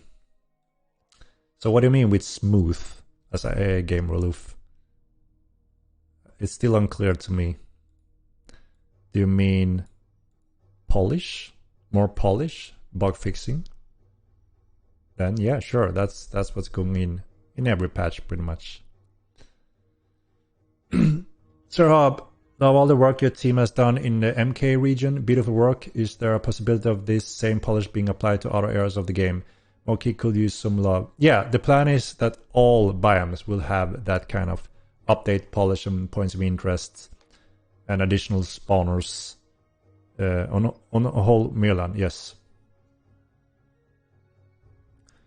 Fix fluxes. I heard that some guys are still duping them from spots. Fix fluxes. Yeah, staff handle all that. They are covering it. Show Tornado or Riot. So yeah, the Tornado was pretty cool. Pretty high level to be that old and in Unreal Engine 3. So that was a cool effect. But yeah, I can tell you that effect in Unreal 4 and 5, that's something whole new. So I have some interesting news also. We are progressing greatly with the weather system. We managed to support it both in Unreal 4 and 5. So that is the reason why we are releasing the weather and elementalism before Unreal 5, and that's good that we can separate some big components in separate patch. That helps us. Great stream so far, 2 hours to answer 5 questions. Are you a lunatic or what? So we're progressing, designing all the different weather states right now, and it's quite a variation that can happen naturally in all biomes. And then obviously with Elementalist, they can tap into and change those completely.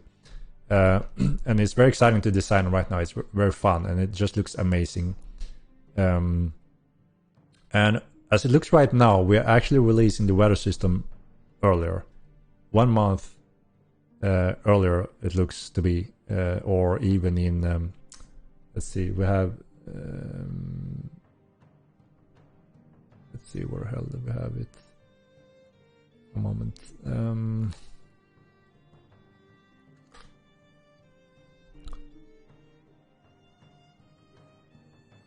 So we have the weather system planned for Sprint 4, right? Along with Elementalism. But we are looking at actually putting the weather system in Sprint 3 already. It's safer to do it that way. We make sure everything is prepared in time, and then we can focus more solely on Elementalism in the next patch. So so that looks to be the plan. A little nice surprise if that do happen, which means we are actually getting the weather system in Sprint 3, and that will be add a lot of depth to the to the atmosphere and mood and settings in the world. It does so much just to see the clouds moving, shaping, the different colors of them. And when it starts raining and snowing and storm, wind, it's really cool. So we have 3 main components that determines the weather in a biome, and that the elementalist can tap into. And that is a wind factor, and a humidity factor, and a temperature factor. Those 3 groups have values in them that have a natural range in every biome in the world on Mewland. They don't go to any extremes on Mewland, as said before. No, sorry, we are actually on the giveaway now, so you can type exclamation mark M2, and I will pull it in just a minute here. So that's really cool system. It's very sophisticated. So a mage will be able to tap into these 3 groups and alterate the wind or the humidity or the temperatures to define a weather state, and it's really cool. And obviously when they go to a more extreme number, that's when your gameplay will be affected in terms of both, you know, depending on temperatures, they may be affected, but also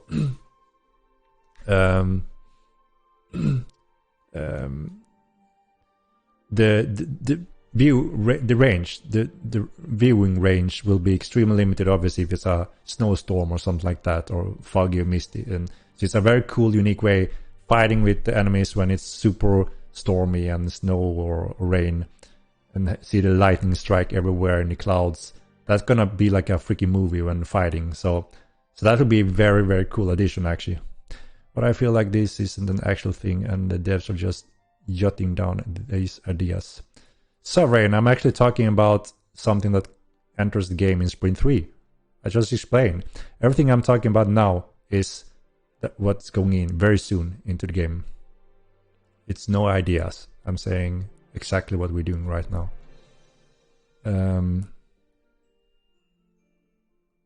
So now, what will cold do? It didn't do anything in Mortal 1. So cold, if you go to extreme colds, then your body gets affected, stamina-wise and so on. And obviously if it goes to extremely freezing colds, you start to getting damage. But there are no natural extreme colds or heats on Mewland, so that can't happen. A mage can push it a little bit though, so you can get affected in that area.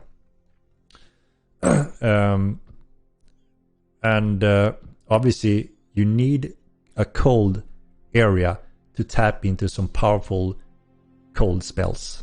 So that's the beautiful thing with elementalism. It's so freaking cool. I love it. So there are a lot of common spells that you can cast instantly, no matter what the weather.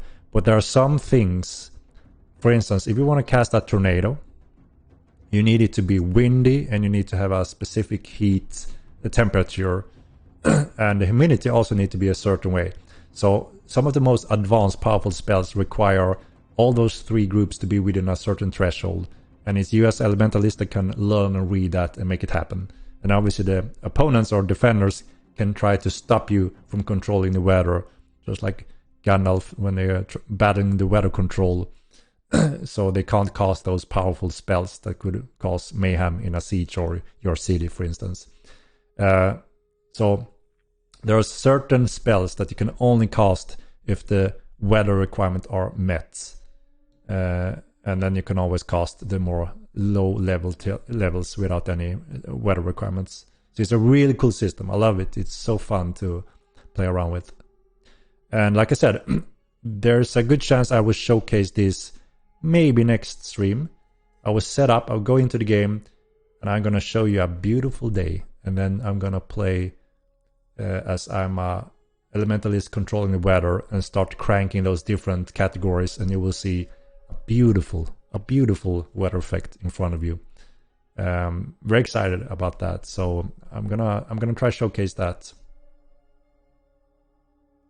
Can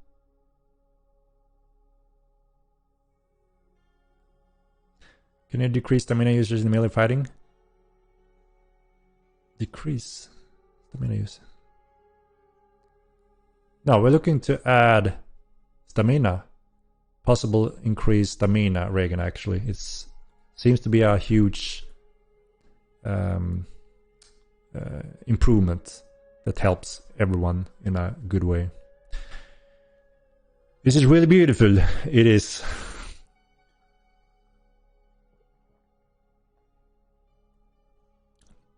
Oh, sour one.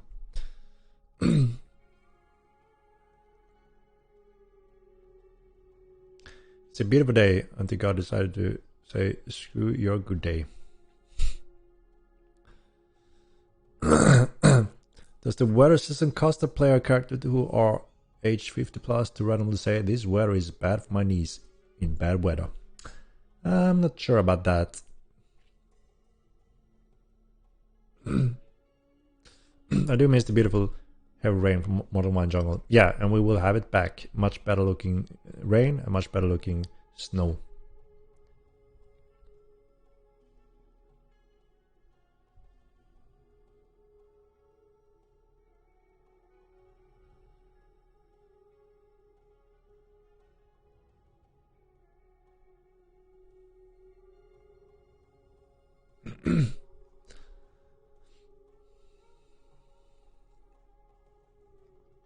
Yeah, I think it's time for the giveaway.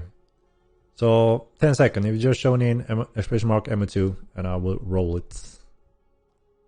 You control the weather, make a criminal. So obviously if pushing it to the boundaries where you may actually getting damage, it needs to be a criminal action, right? That goes hand in hand. If you can damage anyone, you are committing a crime. So that is part of a balance we're looking at. Because what's really beautiful here is that we have a temperature system in the game. It's already there. It's enabled but nullified on Milan because there's no extremes. That was actually the issue we found when people all of a sudden said, it seems like we're getting less stamina or more stamina usage. What's going on? And we couldn't figure out until we found it's the weather system. The temperature system was actually increased in various locations on Milan, which impacted your stamina. So we disabled that in that zone because it shouldn't be as default. But now players will be able to change that for their benefits. So they're pushing it beyond the normal range if they keep doing that. But yeah, obviously if it's negative impact on a player, it is a crime committed.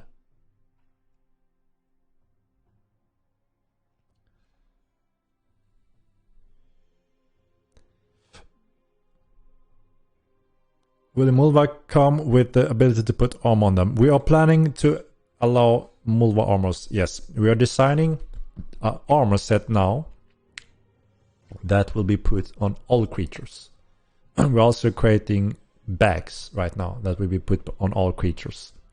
So there's quite a lot of cool content being constructed on the side that will go into some of the upcoming patches. We are not sure when and which ones. We're just simply preparing a lot of different content that, you know, a lot of people looking forward to. That will happen soon also.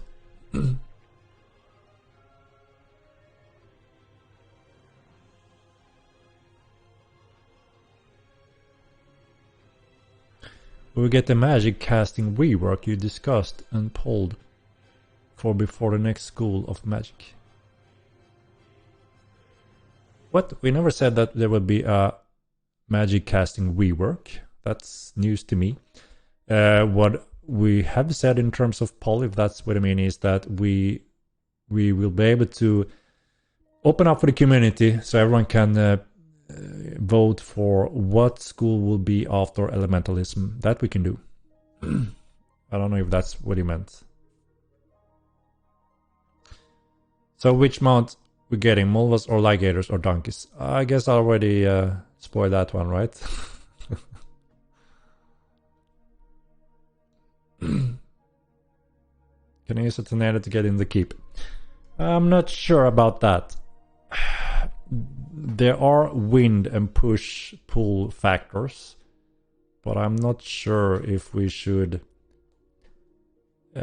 make that ability to allow you to get up onto a wall or keep.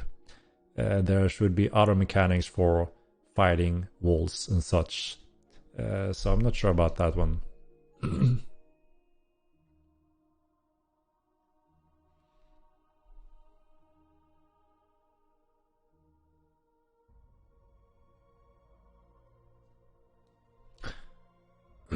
So I'm going to do a quick little poll.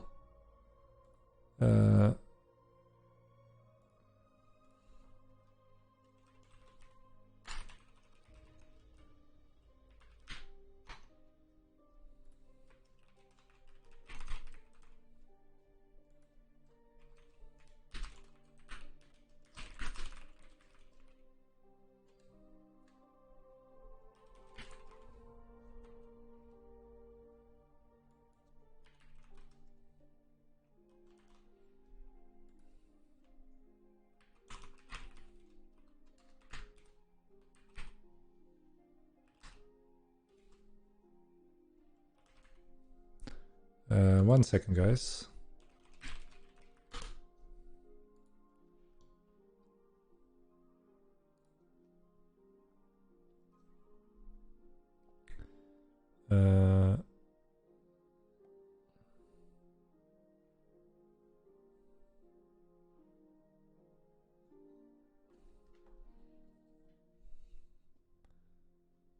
Okay.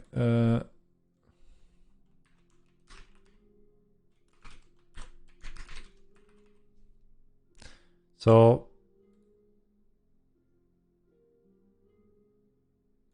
do you vote? I'm just curious again as a little indicator. We are debating the two options for the opportunities in humor, right? I see the question coming up every now and then. So we have two options. Either give that more depth additions to the cleric so you can carry even more heavier armor, or make it a quick draw.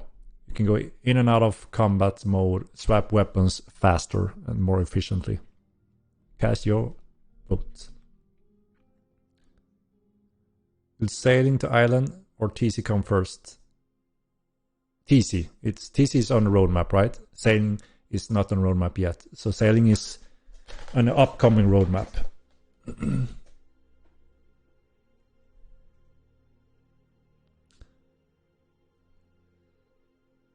Cleric. Cast your vote, Keith Murphy. There's a poll going here in the cast your vote, guys. That when you type cleric, if you click the vote up here in the chat, you should be able to click quick draw or addition to cleric power. Cleric but weapon swap would also be an absolutely fantastic quality of life. Both are needed. Yeah. Both is tricky. Diplomatic and opportunity does nothing. Diplomatic give you more room. We actually have a lot of plan for the nation, as you can see on the roadmap. It's the last big point. There are going to be a lot of content and value based on this, which the humans will tap into. And it's part of the human lore and their thing, you know, their power, their versatility and the connections and all that. If we remove that entirely, our plan collapses when it comes to that content work on the task systems. And it's also a lot of work Mats have planned and designed for. So, yeah.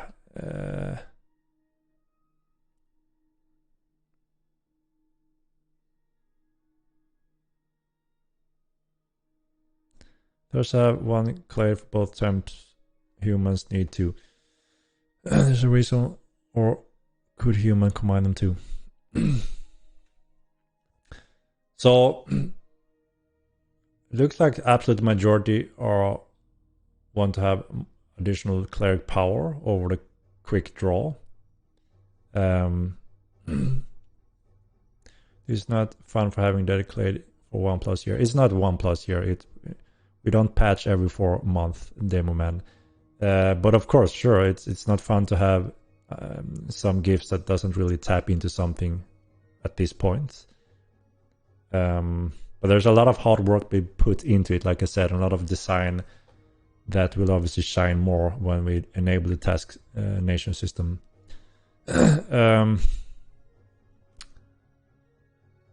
Yeah, I'm not sure.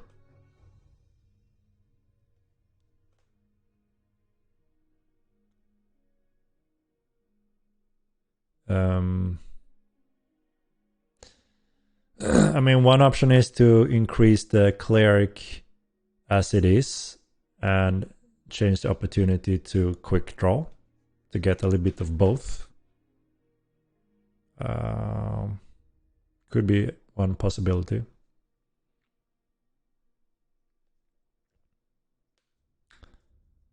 Quick draw would be nice if we had more points. Currently human cannot, with the points they have, hot swap between hammers, axe, swords. When a kick is on cleric, it adds, what is it now? 2 additional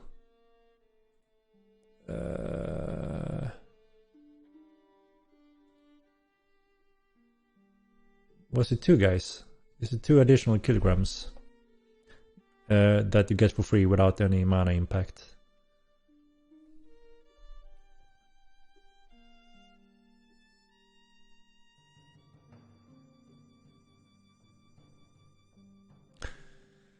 Why not both on human? 4 kilograms. So 4 kilograms additionally for free without mana penalty Reagan. That's correct. So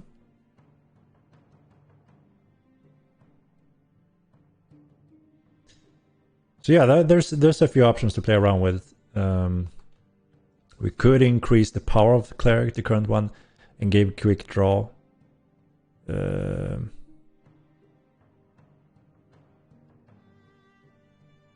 Make cleric 8 kilograms. Ooh. Ooh.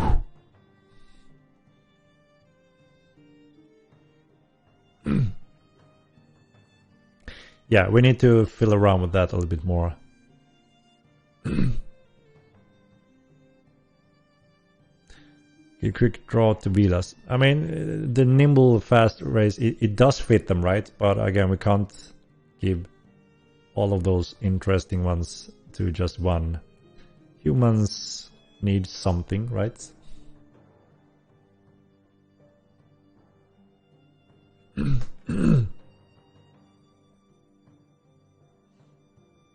All right. Villa does not need a buff. No, I think Villas are in a pretty good, strong position, no doubt.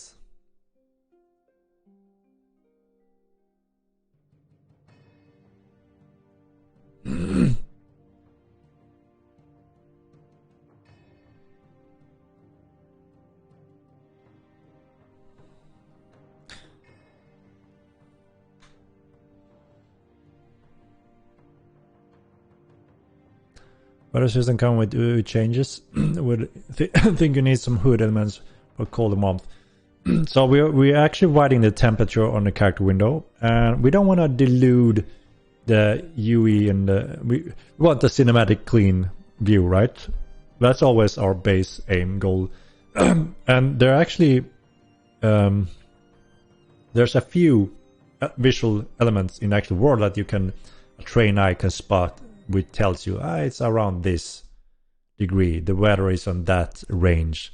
So a master elementalist will learn to identify those things, which I think is really cool. It fits the whole concept, rather than just having a status showing all of that down in the corner. You will have the temperature, and I think we can go quite far with the visual effects. So that's what we're trying, at least first. All right, I will do the giveaway now, guys. I think it's time. So let's see, where do we have it?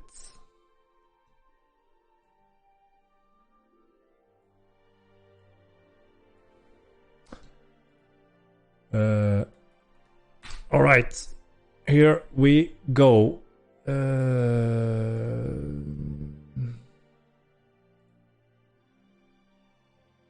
All right. Good luck, everyone. Holy cow, it's getting a lot more in the last second here.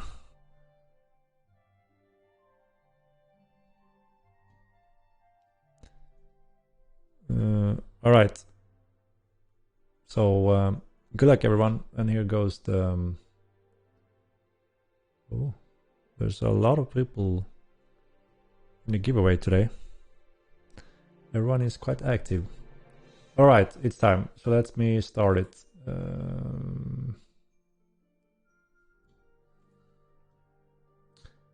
Here we go. It never stops. What the hell? What the hell?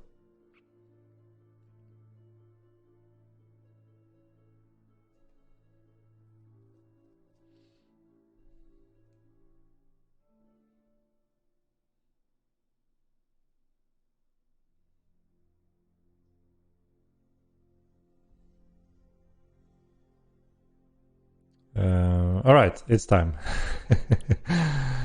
Good luck, everyone. I'm starting now. There will be another opportunity next week. So here goes. Good luck, everyone.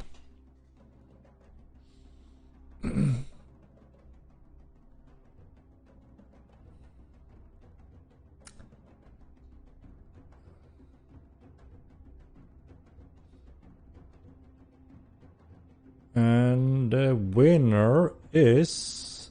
Congratulations, Radical Entropy. Congratulations. Radical Entropy. Let's see if you're here. Rigged. Congrats. My light is flickering here. It's my electricity. Not smooth today. Let's see. Radical Entropy, are you here? Send me a hello. Give it to someone who's here. Indeed. We need to give him a moment here to respond.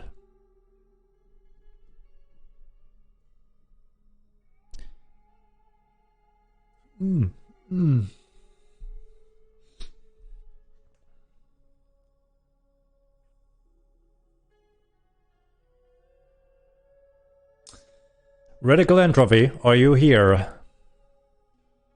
Sile? Alvarin the Supreme, eh? He's away. Restart. Let's give him a moment.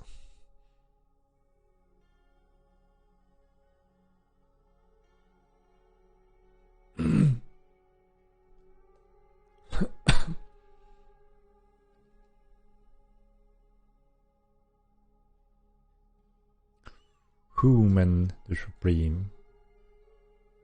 I mean, human is popular. It is popular. It's very versatile. Can't go wrong with a human. You can always tap into anything pretty much and do it pretty good. Patch tomorrow. No, we are planning to patch next week. If things goes as planned during the final testing. Yeah, it's true. We actually have a few days of sales currently. So if you have been on the edge and you're interested, it's a good opportunity to grab it with the 25 off during Halloween days here.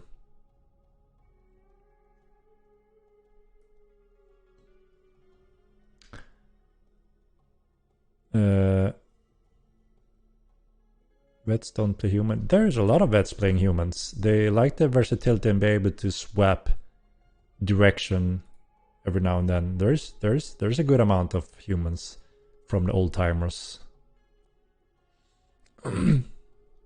I think there's a very good even spread out on all the clades still.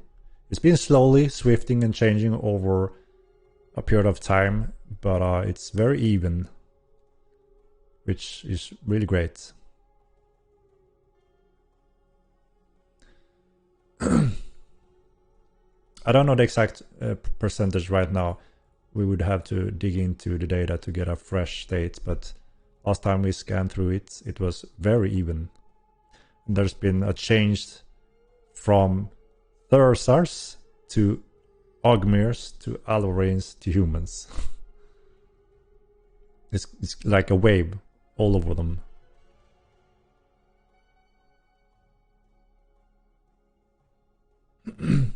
So it's very clear that it's not one clade being the dominant overpower constantly used or one never used, which was the case in Modern 1.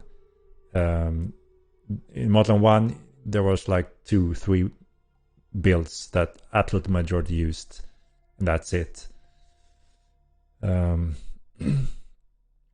third curse, for instance, was a strong dominant use in Modern 1, and that's all you saw pretty much. So it's really great to see all and in a huge variation in Mortal 2. Oh my god, Drimo, thank you so much for the prime. I appreciate it. It's been a calm night, actually. I thank you for keeping me awake with the nice alert. Woot. Let's roll another one. Yeah, okay, so I'm gonna give him 20 seconds. Radical entropy. If we don't respond within 20 seconds, we'll have to do another roll.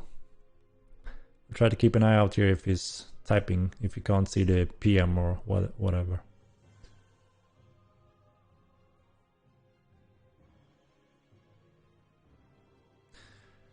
Razor Model 9, how come TC and sieging is still so far out when it's the main part of the game? Is there a reason for it not being released yet? And if so, why? Yes, very much so. I had a long debate with both Jonah Vale, I think, and all of you guys in here when I started the stream. There's a very good reason for that. We had its plan for one of the upcoming next patches after release, but release didn't go as planned, as many of you remember. We had to put everything on hold, and everything that ties to TC and big battles, which we know going to happen, is a requirement for us to release it and know it will be accepted by the player base.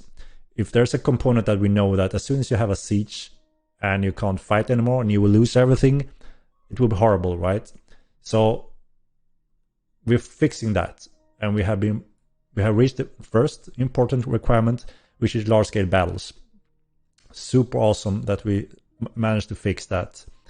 And then overall, other things on the server that needs to be in place, and some mechanics that also affects TC and PvP. So very specific reasons why we had to push it, sadly, because yeah, we agree, we all want TC and sieging as soon as we can. But now we need to be careful and deliver it good, and we only have a good chance, a good shot at doing this good this time, you know. So I hope that makes sense.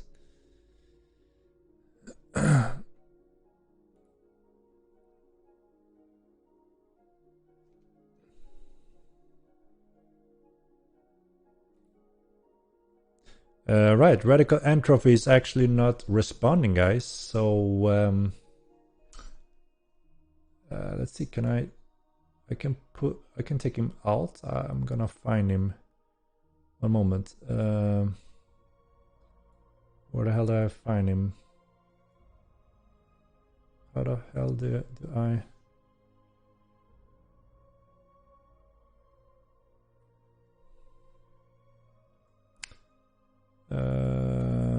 Wait, guys, you don't have to retype Emma2. You're still in the list. I'm just gonna see if I can remove him from list and do another role. You don't have to retype to participate in the list.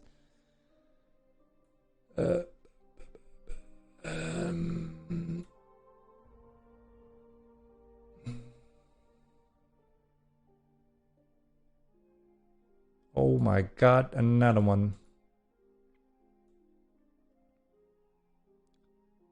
Let's see.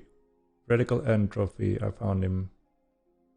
Wait, don't enter the list now. I'm gonna accidentally remove someone else. One little pause here. Where did he go?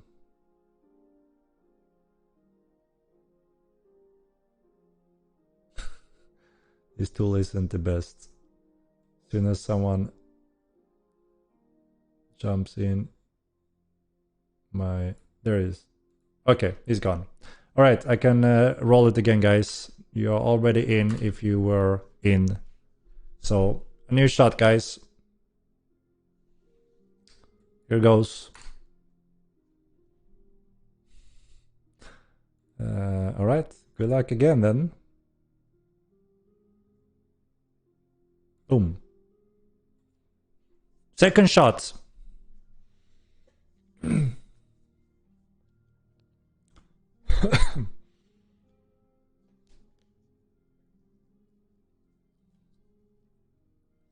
Another one, indeed.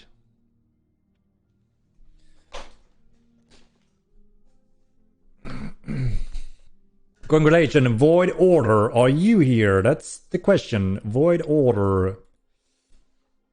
Let's see. Rigged. Classic.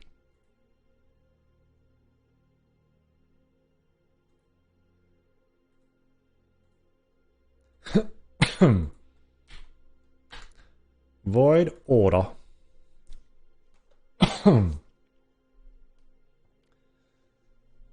Hi. Are you here then?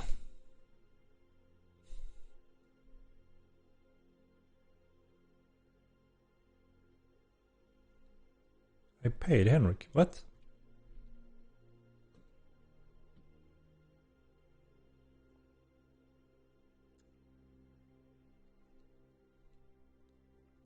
Just went to bed. We will see. We will see.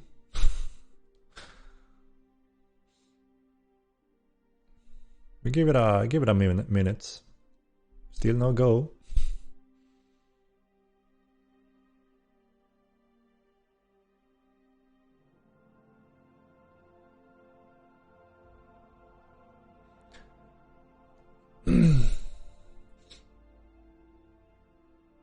I won't give it to anyone else, obviously. If there's no response, I will do a reroll. It's simple, guys. It's simple.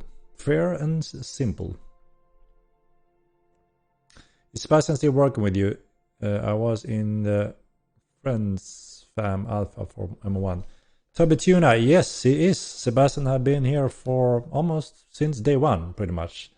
And today he's a Grandmaster. He started young, fresh.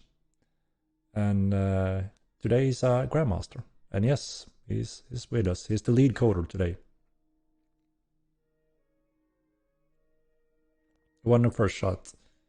Radical entropy. And now Void Order. No response from Void Order either currently. So let's see. If there's no response within a minute, we will do a third one. Strange. It's all the time there's been a quick response. So we hit 2 in a straight. Maybe this time. Let's see. Void Order won it, but no response so far. We'll give it a minute and then re-roll again. Sebastian and Pharma Joe, name a better duo. Yeah, it's the same guy, right? Third time's the charm, indeed.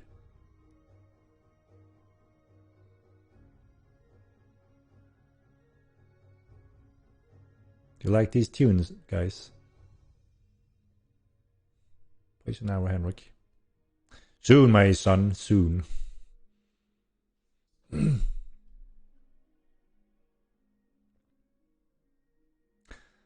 It wants someone without the game to win. That could be the case.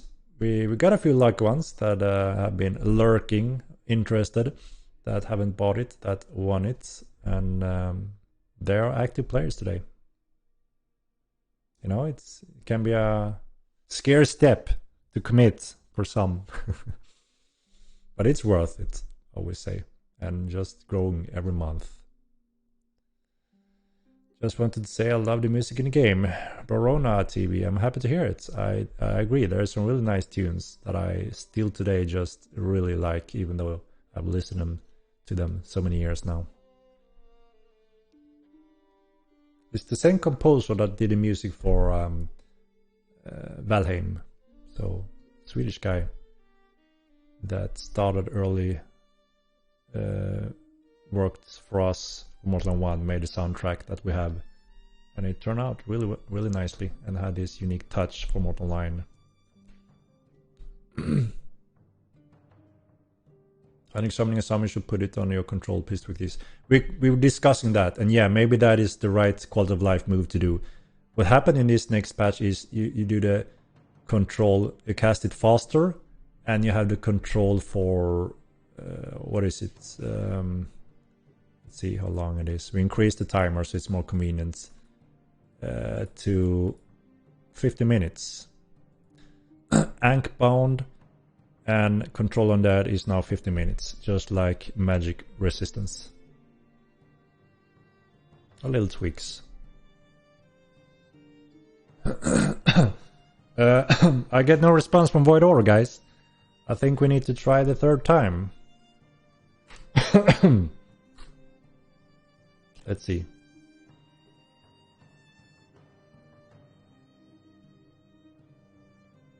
Where do we have?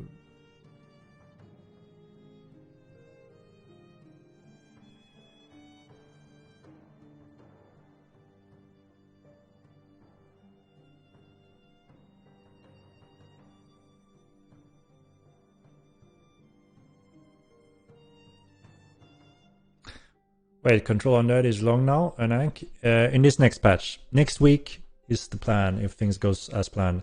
We go live with the next patch, the Sprint 1 patch on the roadmap. And yes, that will increase the walker control and Ankh bound to 50 minutes. So a little quality of life there. And faster cast on the control. We may revisit the control to make it so you automatically control when summoning it.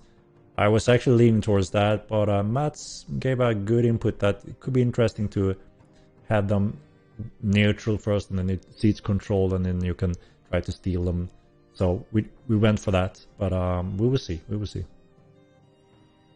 We make blind in 50 minutes too. Thanks. Oh, holy cow! That's not good, demo man.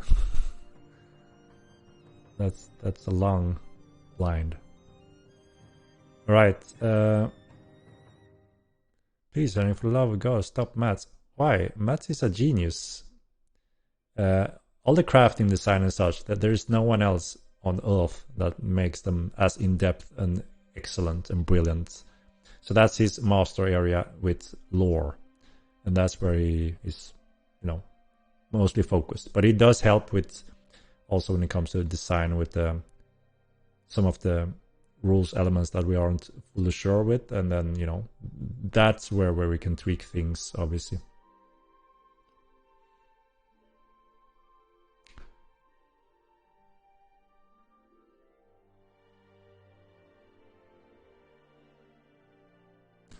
All right, I will do a new roll, guys. So let's go. Third time the charms, perhaps, indeed. Here goes. Boom. Good luck, everyone, again. Third time. 15 minutes. Not 50.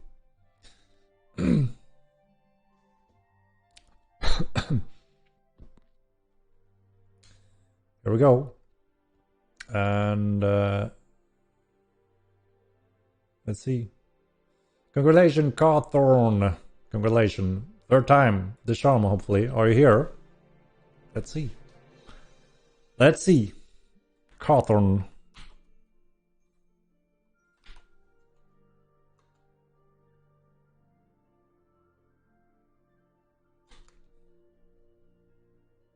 Are you here, Cawthorn? Yeah, I mean, every time we hit instantly before, this is the first time he left. Let's see. Yeah, you better be here, Cawthorn.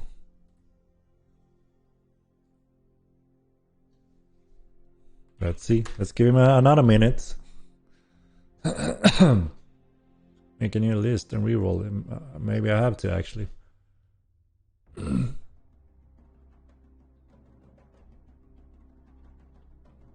Record misses giveaway. Indeed, indeed.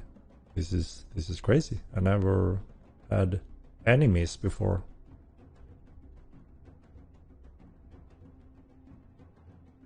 It's exciting though, right? Let's see. Getting quite the shots.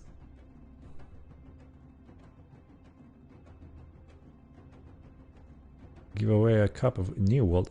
No, no one in here is from New World, guys. Come on, man. Come on. I mean, I guess a few, but it's another type of game. We're trying to promote sandbox games here. There's plenty. There's enough with theme parks. It's time for the sandbox to shine.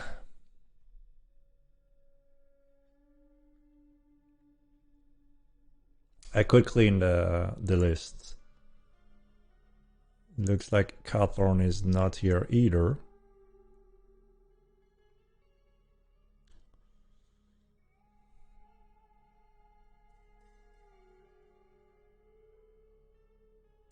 Why did you guys remove spell icons used during beta? It was way better looking because we have a lot of schools coming and they're color coded. That's why.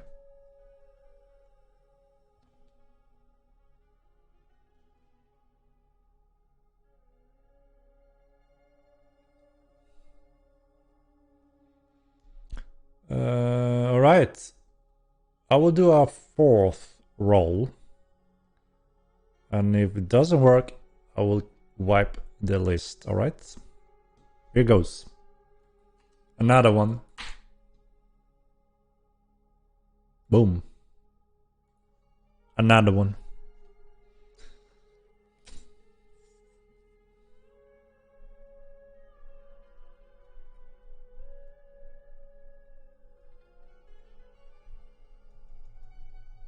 Come on now. Come on now.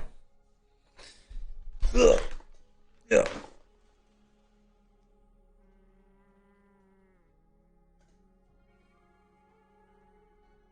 Oh. Pekapuko, are you here? Come on, Pekapuko. Pekapuku, congratulations. Are you here? That's the question. Late name. Pekapuku. This user have activated block whispering from strangers, so I can't even message him. Alright. If Pekapuku doesn't respond, I see that Cawthorn actually responded.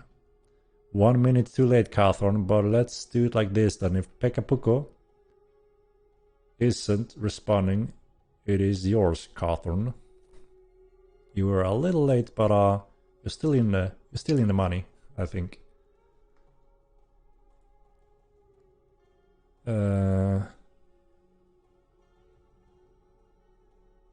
Cawthorn showed up, guys, and I can't even message Pekapuku, and he ain't messaging me. So maybe that's it. Maybe that's it. What? Did he respond? Pekka responded. Okay, can you send me a message then, Pekapuku? Yeah, I didn't saw. Sorry, it's Pekapuku. Send me a message if you are indeed here. Sorry, Catherine, it looks like you missed it in 1 minute. You know, the drill is you need to be here. I give it a moment, a few minutes. And if you're not responding, I need to pass it on to the next one. So it seems like you responded just a little bit too late, I'm afraid. That is the giveaway rules. Pekapuku, can you send me a message? That's the only way. Pekapuku. If I don't get the DM, then it goes back to Gathorn. that's how it works. There you are, Pekapuku. All right, all right.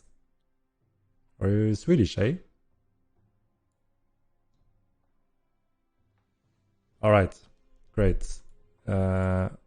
Oops, why can't I? Shit, is my window bugged or what?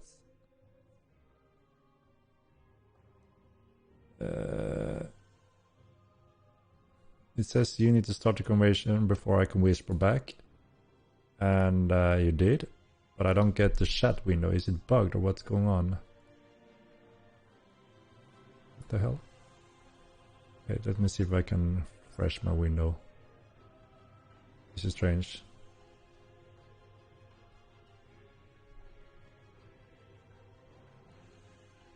"4K CGI? What the hell?" Let me refresh the window 1 moment. Let's see. Did that help? Pekapuku? Yeah, that helps. Alright, alright. So we have Pekapuku. Sorry, Cawthorn, for being a little bit late. You have another shot next week, and another one, another one, then another one. I guess Unreal 5 model. What the hell is an Unreal 5 model? Right, Pekapuku, let me grab that key for you.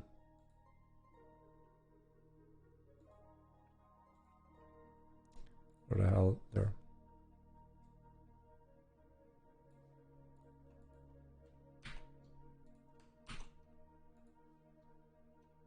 Pekapuku, are you a long-term player?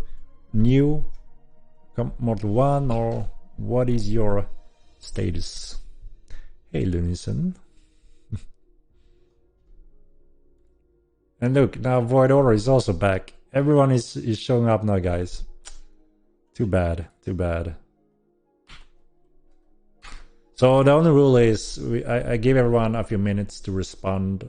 If there's no response, it will move on to the next one. So yeah, sorry, but cool, Pekapuku. So you knew from Mortline 2, but you know your way around. Didn't know how to PM you. Void Order. Start to hear that. Yeah. You didn't type in the chat either, right? Because I always try to look if someone don't find a PM. Because yeah, people are usually a bit AFK. Okay. But yeah, like I said, every week pretty much is a new shot. And I'm gonna get your brother, eh? Pekapuka, where is Swedish? Or is that just no. Yeah, you wrote in Swedish a little bit, right? Yeah, cool, you're getting your brother in as well, that's nice. Void Order and Cawthorn something. You have a new shot next week and the next one and next one again, guys. So yeah, I guess so.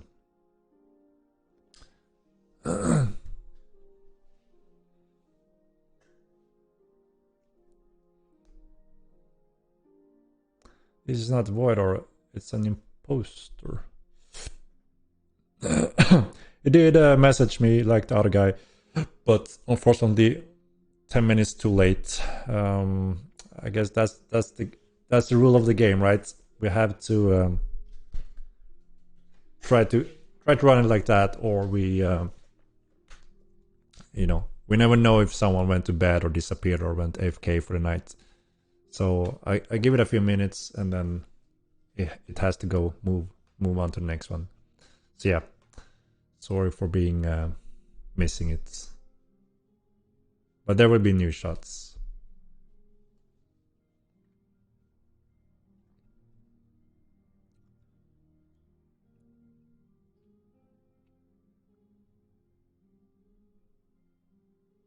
You spoke with you multiple times, dude. Did Void Order write in here? In the global chat? Let me see, did I miss it completely? So it's my bad, I mean.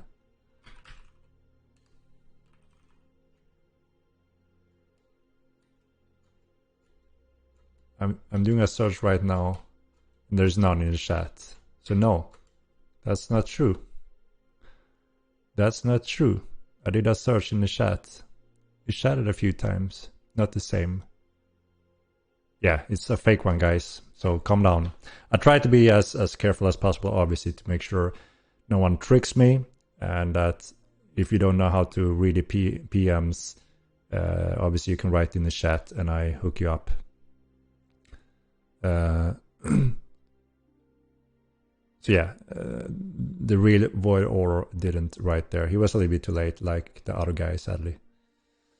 Like I said, the rules of the game, you need to be present when I do the roll, or it pass on to the next after a few minutes. Shame. It is, you know, not too rare when someone tries to fake the name. It happened a few times, but I learned to spot it, so it's good.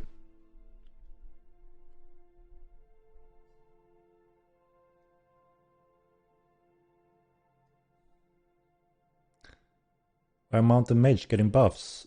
What? They're not getting buffs, the Sensual Lord? What do you mean? We are soon adding the components that will actually bring more balance to it, which is no tower shields on mounts, and knockdown mechanics, and weak spots on mounts. Those are some components that are missing that obviously gonna make a difference.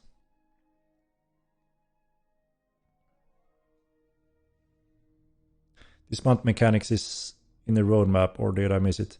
The Sensual Lord. Yeah, no, it's true. It's not on the roadmap, but it is being worked on right now. It's a high prioritized thing. The knockdown is very important for balance overall for any mounted.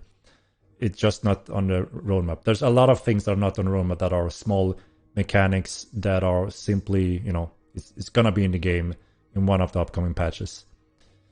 So there are quite a few things that are not on roadmap.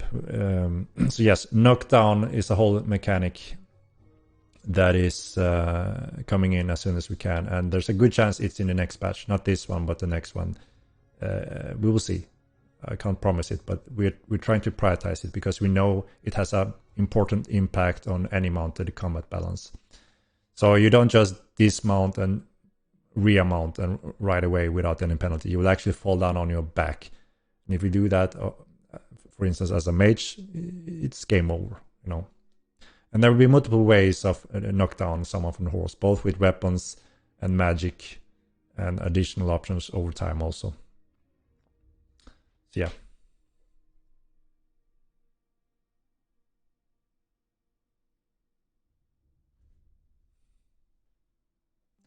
When is next patch coming? It's planned for next week, early next week. So we are getting very close. If testing goes smooth and as planned now these last days, we're planning to go live next week. So it's also last chance to go for those walkers, the Halloween events. Those are rare collectibles, so you know, it's gonna be turned off in this next patch also. You can craft trinkets along with jewelry that we plan to implement later, including fletching and arrow crafting. The gems aren't working with rituals. Right, I need to send that to QnA so they can confirm if something is wrong.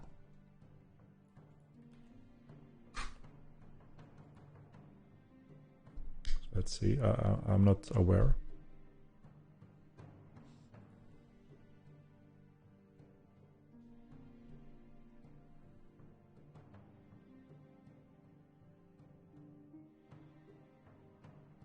Could we as a community request that trinkets have a sound effect when their effect has been applied successful? For example, when loot lock works on a drop, the equipment's player would hear a sound effect. Same with other trinkets. So you mean when the lock effect factor actually makes it roll a yes?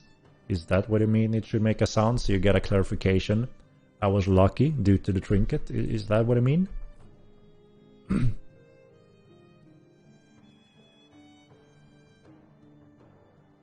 Yes. I see. Interesting. Interesting. I will take note. Like I said, you know, sometime you bring up good things that fits and makes sense.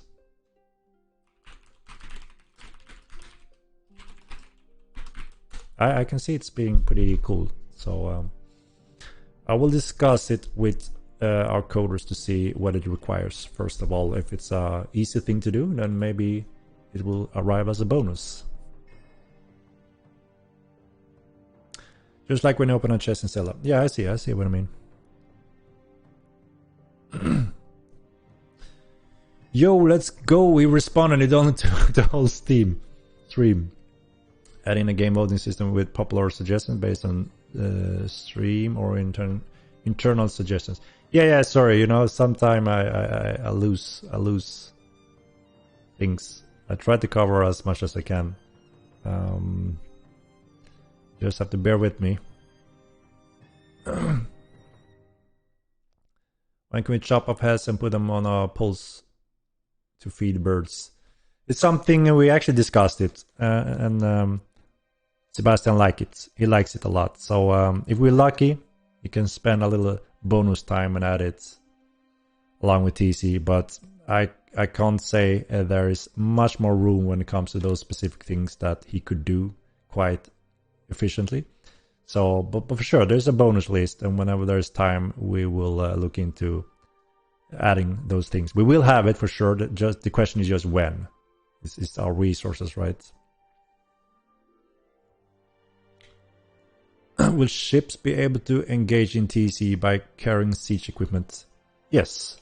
Ships will be very dynamic, so you can bring anything on a ship as long as the space fits and allows it. Which means you could actually put a, you know, even a trebuchet like or a scorpion ballista.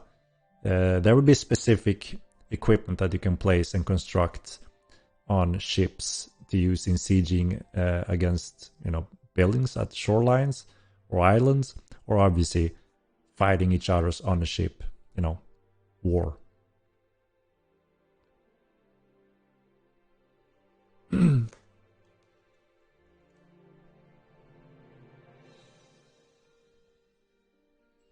Permanent ratio tables next patch. No, it's not yet ready, but we have discussed it and want to try to make it even before the A-star damage system. But I can't say exactly when. But we know we want it before it, if possible. We will see.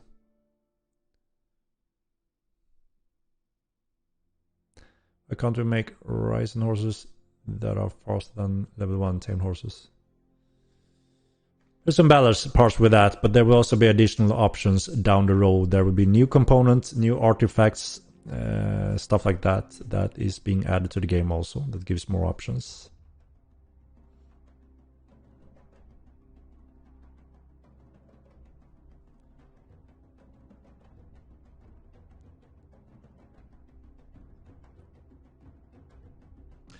I've yet to play this, but I really seems to like the Necro abilities. Star Troopian.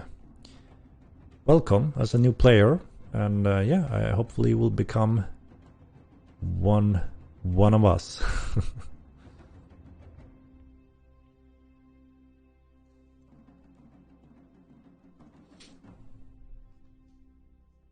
And needs to improve bounty system. Yeah, I responded to that earlier in the stream. Now when we know that the concept works, because we were unsure it's gonna work, but we gave it a shot. But based on good feedback, people enjoying it, doing it every now and then yes, we know exactly where we need to do some improvements and options to it. and of course rewards to make use of the coins. I can't say in what place patch that may be ready at this point, so we'll have to make an update on that later on. You plan to add bard skills along with playable instruments and keyboard MIDI input? Yes.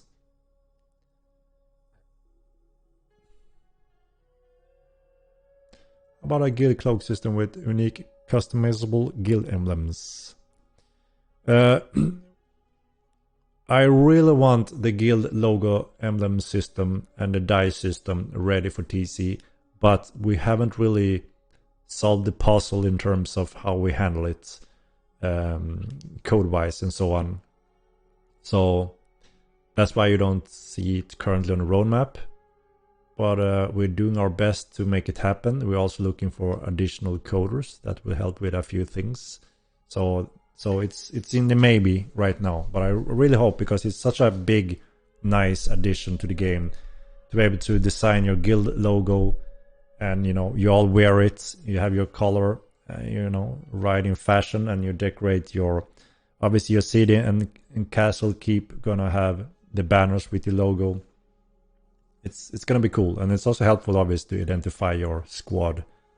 So I really want it as soon as we can, but it's a little bit unsure right now. It's on sales.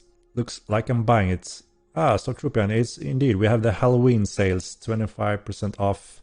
A few more days, so yeah, it's a good opportunity to jump in if you're interested. And if you like it, and what makes you like it, don't forget to leave a review on Steam. It's very helpful for us. It's a huge impact on what resources we can get. Believe it or not, it's a huge impact. And if the resources gets boosted, we can add additional coders and animators and devs, simply put, so we can expand all the areas we want to add to the game in a faster way.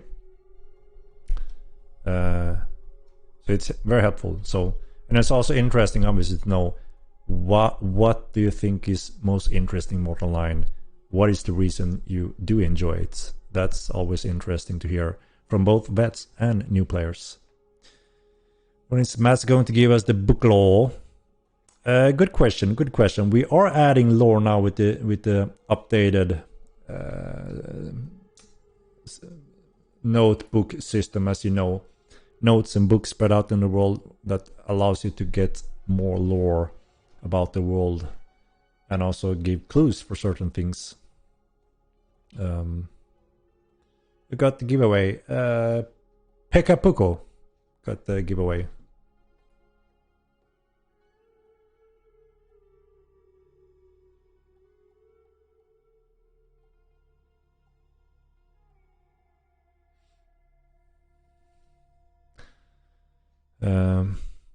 I don't feel like Gandalf yet. Can we make that work?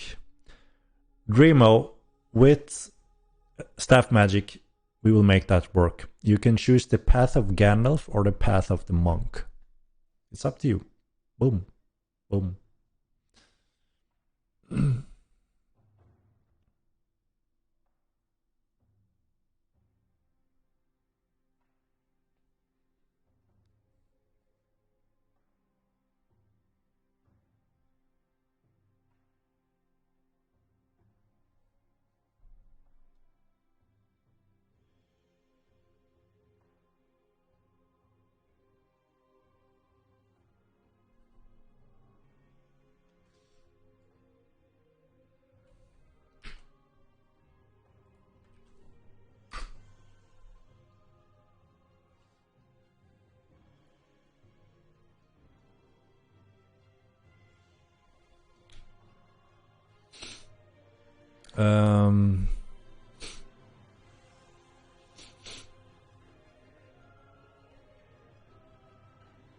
Important would you say the narrative design of Modline 2 is to the game? I mean, to make a believable real world in these settings where we aim for realism and realistic settings as much as is possible with magic, obviously, along with lore and all that history, what world are we in here and why and what's going on, it adds a lot of depth and meaning to the game, especially for a lot of players, more than some others. So it is a big thing, and what I also like with all lore is that what Mats have been written worked on over the years since he started is very impressive. It's high quality stuff, and I always almost get goosebumps when I read it and hear about it. So obviously we want as much as that as possible in the actual game also, so players can tap into that. Because what I think is really cool is Mats created a lot of mysteries and secret things within all the different time eras and the clades and races that are planned to be implemented in the game, where the players can tap into their different opinions of how things were, but there's always one truth, right? And it's very exciting when he talks about that and explain it, and it's just brilliant. And obviously anyone that are the slightest interested in this will obviously get a lot of joy out of tapping into that more. So yeah. What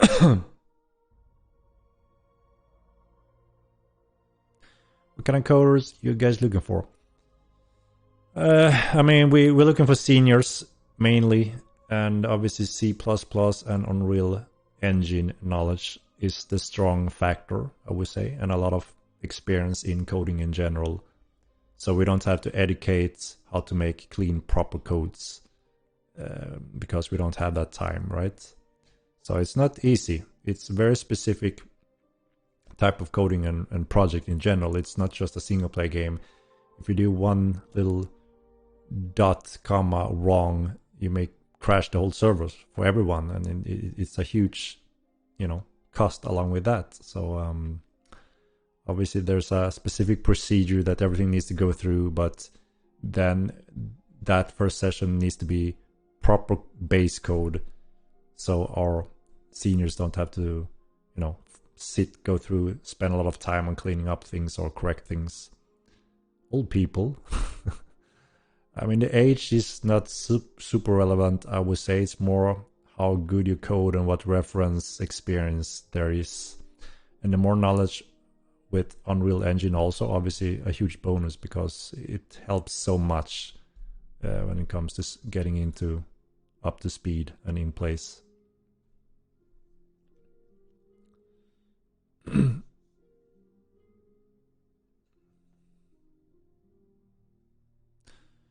Still want the pointy hat, please. I saw a picture of a mage with a pointy hat in the Necro dungeon. This means it's canon. What? Ah, you mean the paintings? Yeah. Those are cool, real photo paintings of guess what? Maybe some of the developers. A little Easter egg. Pretty cool. We tried the pointy hat a few times, and it doesn't fit. It doesn't work. So we're looking at options. It's hard. It's like, it's a good description of it. Like, if you imagine Game of Thrones, you wouldn't see a mage like Gandalf with the pointy hat there, right? It doesn't fit the theme really. It's so tricky because everything is bound to a specific setting and type of style, and mixing different styles and eras can quickly look misplaced, right? If that makes sense. And we are very careful, and this time we are 100% protecting the lore or riddle design and all of that to be as true to the game as possible. There were missteps in the old game that slipped through also.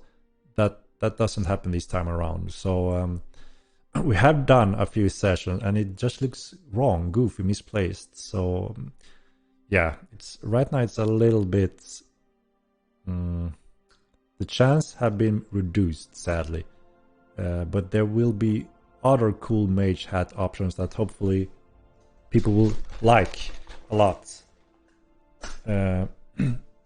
Yeah, I remember more than one Robin Hood hat was pretty janky.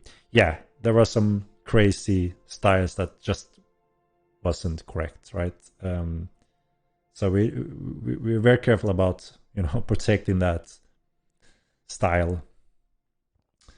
So it's a tricky one, and the artist tried multiple setups, and we weren't happy with it. And then they tried some other concept that was just spot on, really cool.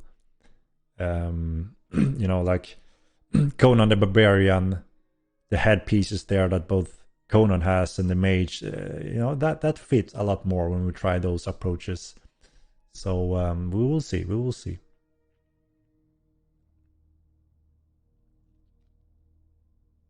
Robin Hood hats.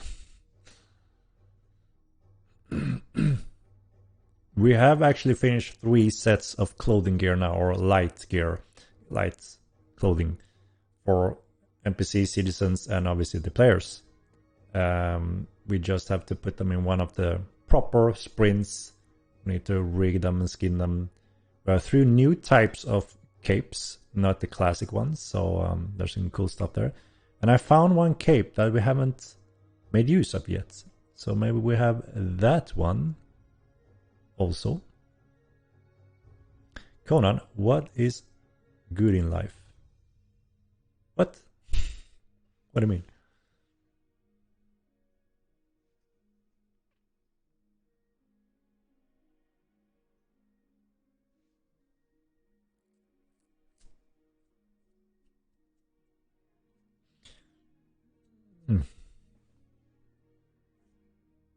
What is best in life? I don't follow. This was 1 hour one. Woo! Can we get flowing ropes and a hood that covers the eyes at least? How do you see then if you cover the eyes? It's first person, right? How do you mean arcane trauma? We're gonna add a lot of cool fashion styles, clothes and additional armor sets. Don't worry, there's a huge list and there's so many cool designs that are spot on, and you're gonna have so much to choose from. Drive your enemies before you. Hear the elimination of the woman. Indeed, Dread OG.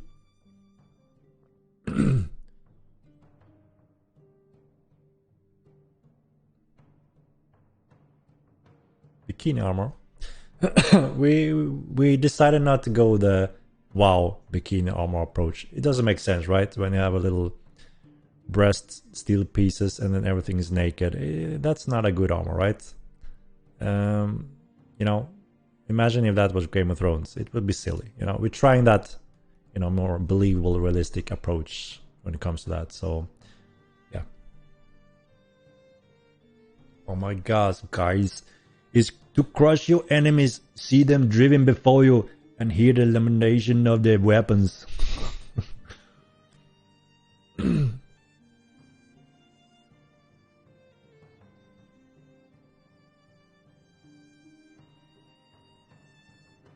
Actually, Conan voice. Indeed. Indeed.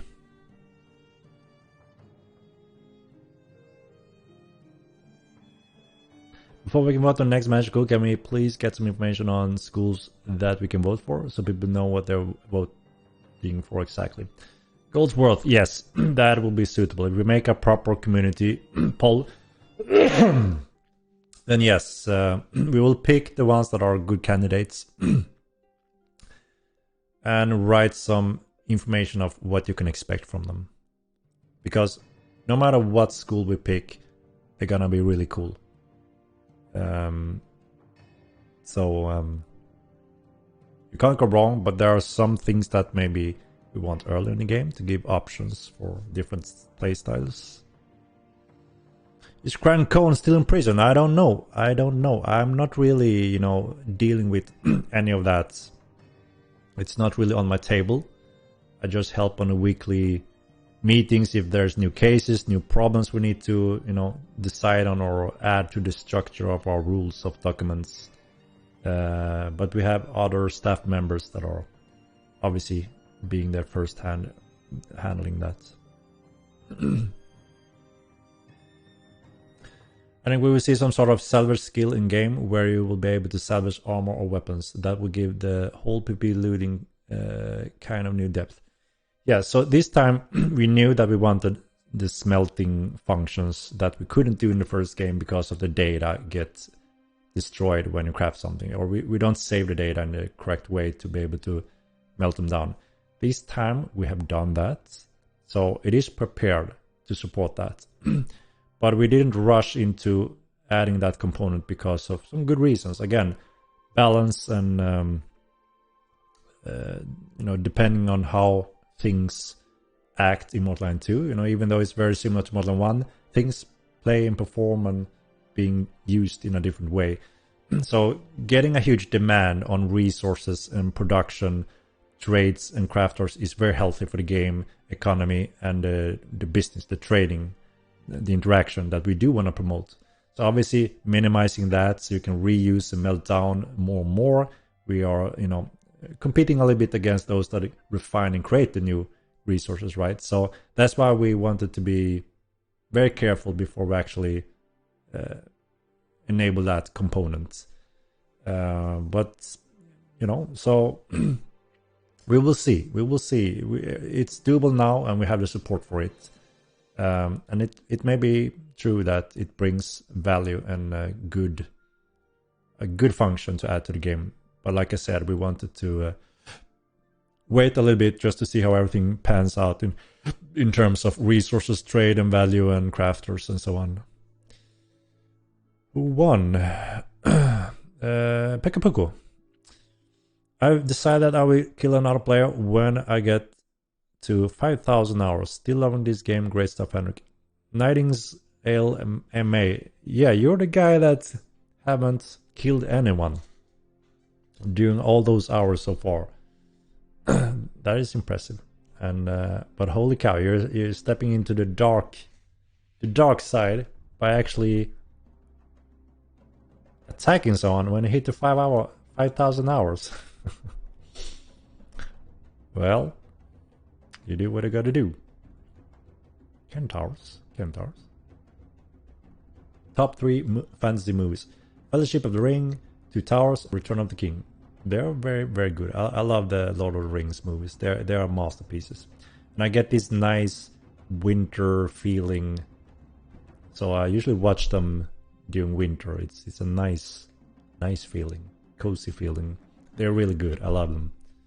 And then Amazon came and wrecked it with the TV show. They should call it A Fantasy Tale by the Elves, Humans and Dwarfs. And this is the adventures. That would be a decent one, I think. But not Lord of the Rings. It doesn't have anything related to Lord of the Rings. So yeah. Lord of the Rings fans are not getting it. That's my taste on it. I also never killed anyone in this game. Tithram, that's nice of you. That's nice of you. Did you see the Rings of Power? I did, and as you just heard, very sad and disappointed, and I'm just in shock. What the hell is going on? It's not Lord of the Ring. It's, like I said, it should be called The Adventures of Humans, Dwarfs, Elves, and the conflicts with the orcs that can't stand in sunlight. I was highly disappointed. I was very excited. I had high hopes because I'm, like I said, such a big fan of Lord of the Rings, and I hope it will be a hell of a show. But no, a solid 2.5 in my book. If they removed any relation to Lord of the Rings, I would bump that up to a solid 4, maybe. At least House of the Dragon was good. Red OG, I thought the first episode was like, ooh, we're getting back in business, getting the Game of Thrones vibes. So I liked that, and I was, excited and looking forward to more. But then slowly it just came down to who is taking the throne, what daughter, what name, and it was just family drama, never-ending family drama, characters going left and right, no depth in them, and I didn't really get attached, no cool characters. So I was after a while, damn, they dropped the ball here as well. And then they stepped up the game a little bit on the ending part. So then I got, all right, it's getting back a little bit, but I will give it a 5, while I give Game of Thrones up till minus the last season a solid freaking 10. A freaking masterpiece. I love Game of Thrones. Such depth. I loved all the characters. I was afraid of some characters. I liked some, and then holy shit, they killed the heroes that I did like. I loved it. Surprised every now and then. Shocking every now and then. Depth, power, strength, cool scenes. Magical. The Hodo scene. When I saw the Hodo scene, I got goosebumps. I said, holy shit, this is a TV show worth everything. So obviously the bar was extremely high for House of Dragons, and no, they dropped it hard mid-size. But again, this is my personal opinions. I don't know what you think, guys. Yeah, family drama. It was like a family drama show 80% of the time. So yeah, I don't know. I'm missing Game of Thrones. Holy shit, it was so good. I almost want to watch it again. House of Dragon, I think, was quite nice. Yeah, like I said, I like the first one, and then too much family drama, nothing really going on. Who's gonna be the queen, princess everywhere, and nothing really happened. Think about it. Just arguing and non-interest. The character wasn't interesting. You didn't really root for anyone. Oh, no, this boring guy, and now this one. What the hell? Come on. Game of Thrones had, you loved and hate a lot of the characters in Game of Thrones. There were so many good. I think that's a big part of it being good. It's fun, Henrik. Fun hanging, Henrik. I'm off. All right. See you later, Nactic. We're talking about TV shows in stream when your game is one of the worst states since release. Luco, you are a wonderful person. This is all you do, right? Why are you here is the question. You hate the game. You think it's the worst ever. That's the big question. That's what you should ask yourself. Why are we spending time in here when we are trying to chill, have a nice moment, talk about the game, a little bit of everything, and then a little bit sidetracking because, I'm a player also. I like movies that I'm inspired of when it comes to creating Mortal 9. Obviously, high inspiration from Game of Thrones and Lord of the Rings. So it isn't very strange. We may talk about them a little bit. They deserve it when we actually were so heavily inspired by those movies and some other games as well. But yeah, don't let the door kick your ass when you're jumping out to New World. It's a good game. They have a perfect release, right? What inspiration does MO2 get from Game of Thrones? The whole setting, I would say, the rawness of it. Like I said before, when we make gear and stuff, we tried the Gandalf hat, but like I said, if you put the Gandalf hat in Game of Thrones, it doesn't really fit, right? So we're making stuff, look, Conan, Game of Thrones, all those equipments, gears, clothes, really fits in Mortal 9. You put them all in and it just fits, right? But mixing like Gandalf robes and pointy hat with some other things and the Robin Hood hats, that's when we start diluting, going off track, I think. And we're much more careful protecting that design decisions this time around. So but again, I haven't said completely no to the pointy hat. It's the Gandalf style is possible, but we may tweak the looks a little bit to fit. So there's a lot of inspiration from Game of Thrones. Like I said, the dragons is freaking awesome. The depth of the lore is pure magical, and the rawness, the kill, steal, and rob in Game of Thrones, just like you will be able to do obviously in Mortal 9. So there's good inspiration.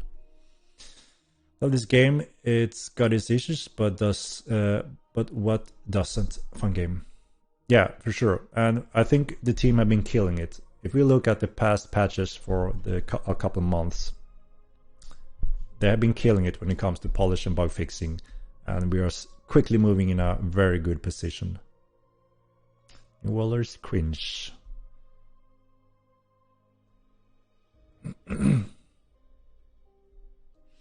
Luca with the cool responses again. Like I said, don't let the door hit you on the way out when you jump into New World instead. I think that's a better game for you. You clearly don't like this game at all.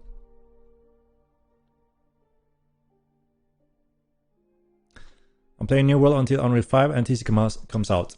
Yeah, I mean they are doing good now, right? With the expansion, a new hype for them. So that's awesome to see. And like I said, we are looking to do something similar. We had a very difficult release, just like they had. And we are making a comeback strong when we hit our roadmap.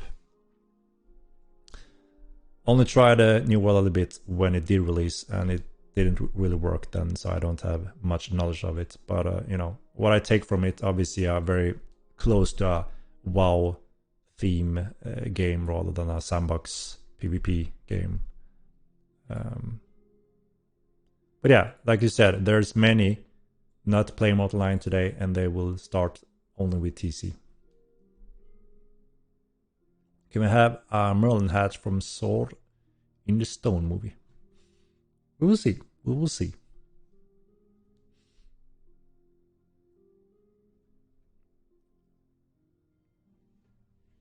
Are there wizards in Game of Thrones? I mean, there is this girl, right, that does some magical, funky stuff. Do you remember which one I talk about? The fire girl. Isn't she like a mage? Type of mage? There are some mystical things, but not really the classic, right?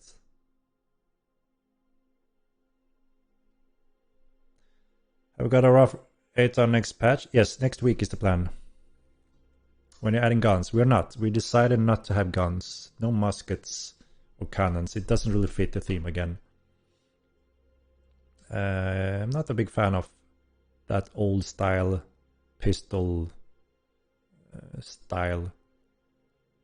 I don't like that style at all in New World, actually. It's something that greatly puts me off, which may be strange, but you know, those hats and the muskets, I don't like that style. I don't know why, but I don't like it. I don't know why.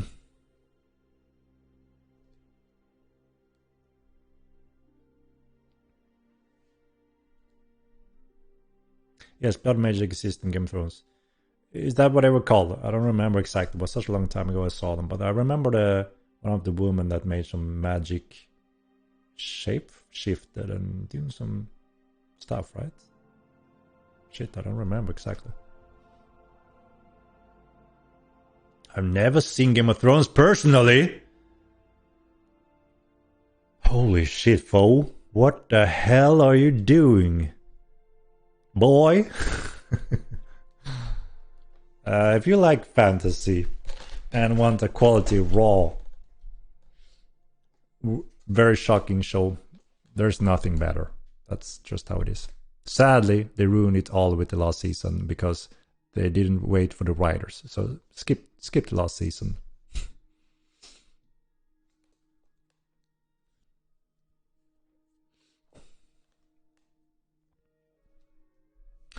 Thanks for cool game about fixing someone's.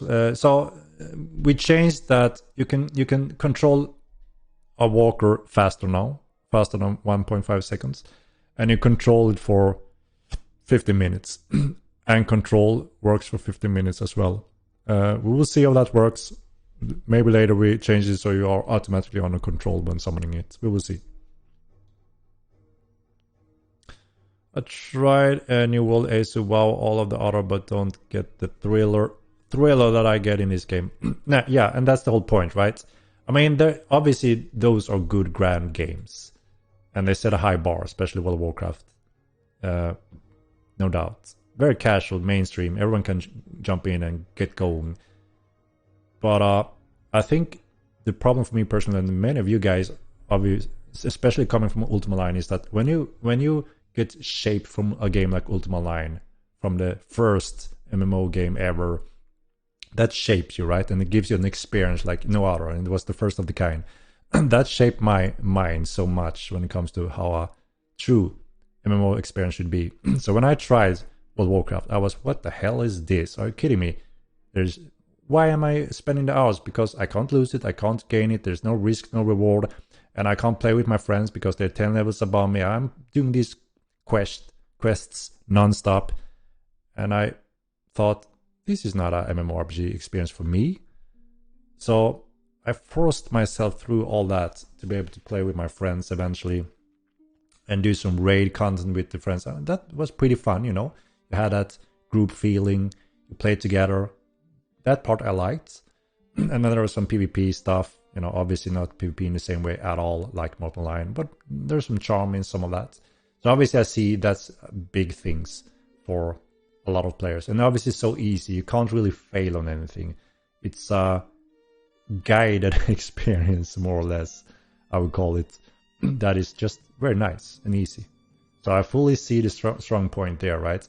But for me personally, I can't really commit to that because I want that meaningful feeling when I invest my hours. The few hours I do have, I want them to feel like it's worth to spend them. See what I mean?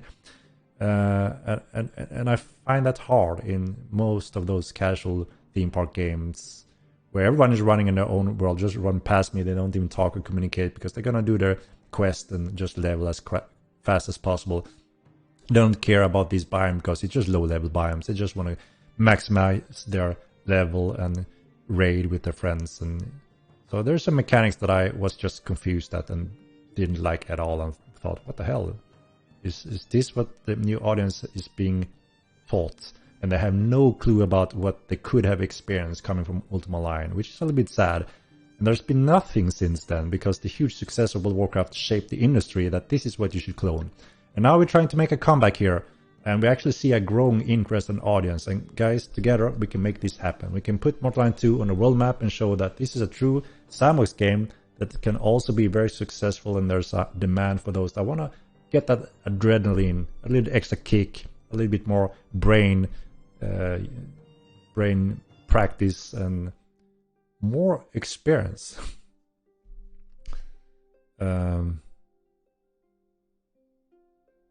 So yeah, that's again my take on it.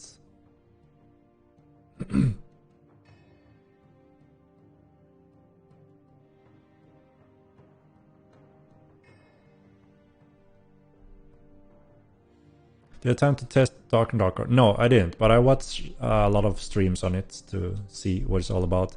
And I can see that a little bit like, you know, Mortal Lion, when a new player looked, that was a common thing, right? During the stress test, when people were streaming and looked at the fight and said, it looks clunky and slow.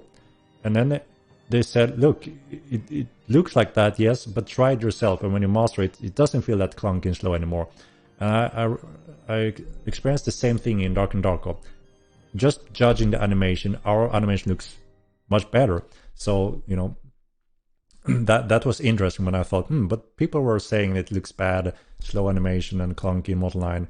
What the hell are they going to say about Dark and Darker then? So I was a little bit interested in that. But yeah, it was the same thing there, but even more that, oh shit, it looks like crap. Nah, I'm not sure I want to play it. And then when people play it, you know, it feels better than it looks. And obviously, the gaming experience is what it's all about, right?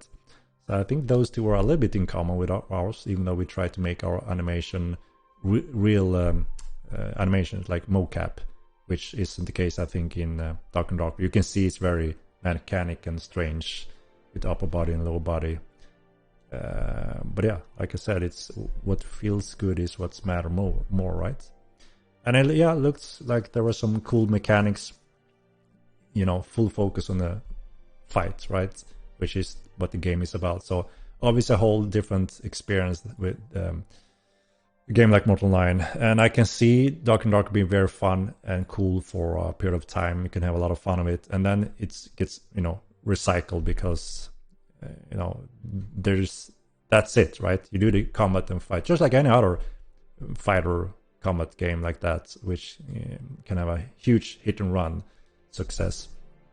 While obviously we are trying a whole different type of approach where it's persistent, it's more dynamic, and every war situation are very much different. And the more sand and tools we add, the more of these mixes happens. You never get tired of Mortal Line when we have enough content and enough population and hotspots and interesting things, because it's always a new experience. And that's the beauty with Mortal Line, and why we run Mortal Line 1 for over 10 years, and why we're gonna run Mortal Line 2 for more than 10 years.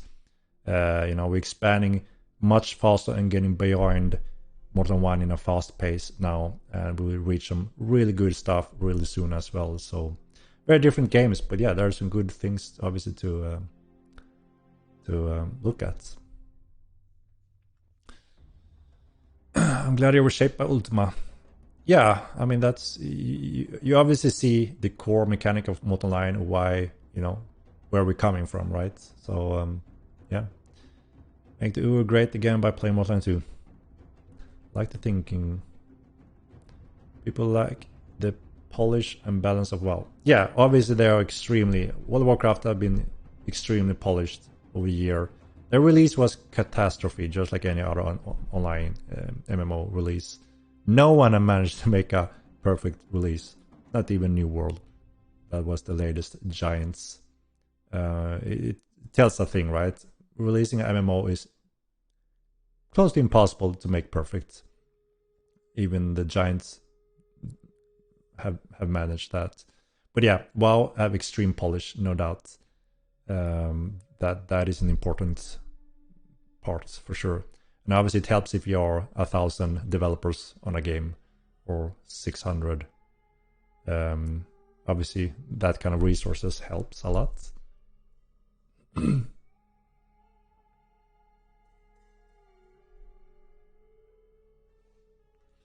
Yeah, I agree. The gameplay feels and is fun, but looks clunky at first. Yeah.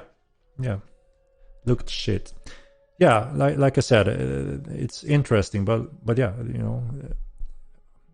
that is obviously why we try to polish animation with mocap, so it does look actually, quite realistic. Because if the looks push away some people, then obviously we may lose a few players. And I think it's a little bit the same thing that happened in what I heard, at least from Dark and Darker. But obviously that's something like can change moving forward. But yeah, the feeling is obviously gameplay is above the looks. But yeah, looks can help to bring in more attention on players.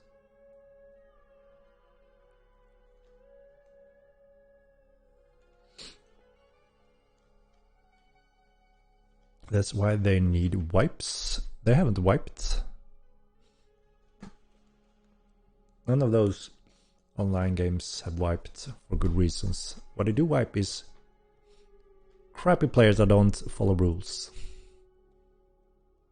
Dark and Dark will be side piece guild, and friends will play on guild game night for a small break from main MMOs. Yeah, for sure. I mean, it's like I said, quick jump in and out with alone or a few people, and that would be fun every now and then.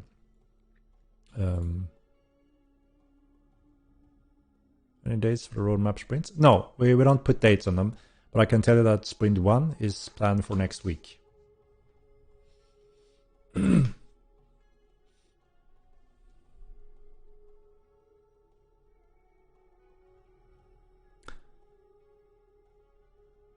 People act like it was their first MMO or indie game launch.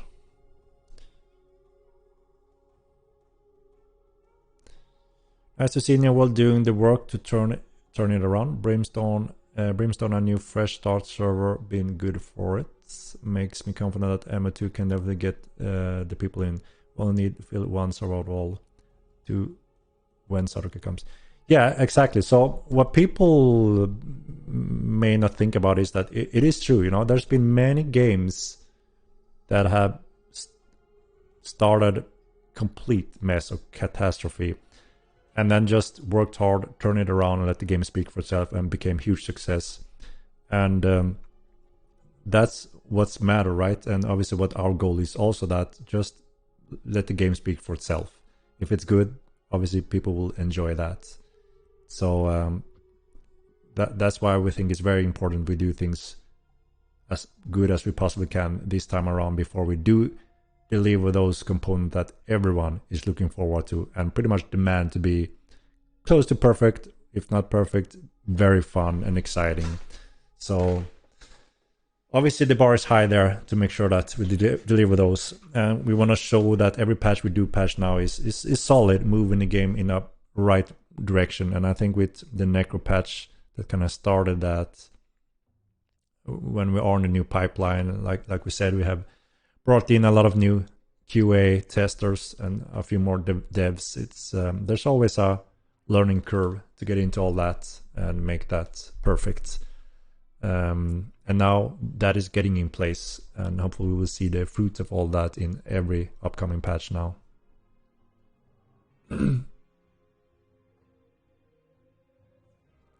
50 people in a zone back on WoW release would constantly crash. The zone disconnects you constantly. PvP fights of 20 vs 20 were a slideshow.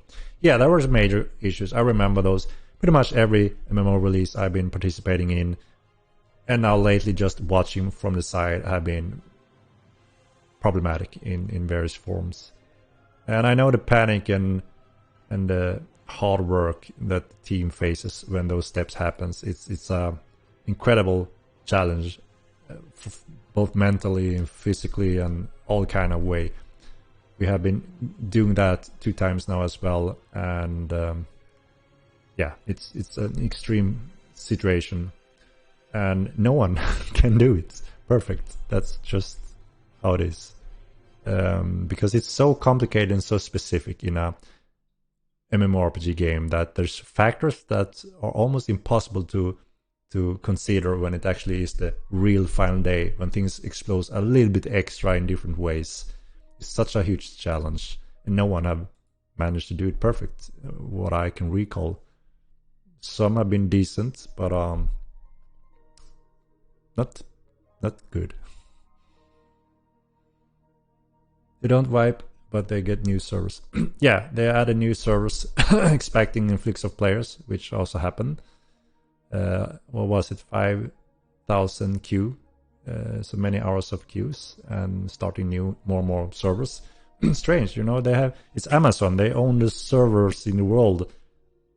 I would think that would be something they cover without any time delay, but no.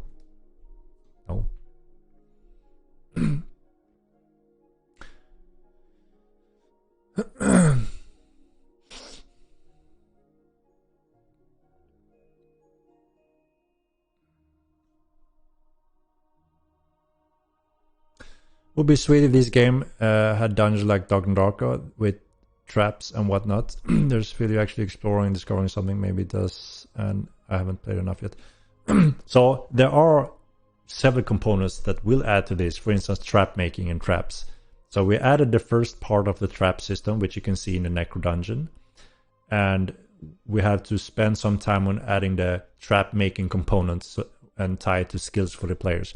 So we will get traps for sure, multiple types of traps. We get so many magic schools. Elementalism, we're getting around 60 new spells. It's crazy. A lot of tons of different tools and options there. So with every new component we add to the game, you get multiplied options to play around with in PvP or PvE, dungeons, sieges, TC. There will be so many layers, and eventually sea warfare, pirating. So every month and a few months we are expanding that kind of experience greatly in various ways, and we will try to let you decide the direction of the order of a lot of this. Tap into the community to see on the next roadmap after TC and Unreal 5, all that, what are our main focus then? What do you want to see first? Are we looking at, obviously we want wagons quite soon. It ties to a lot of expanding further into TC also. And then there's a huge interest in ships, for instance. So we will see what you guys think, what we pick, in what order.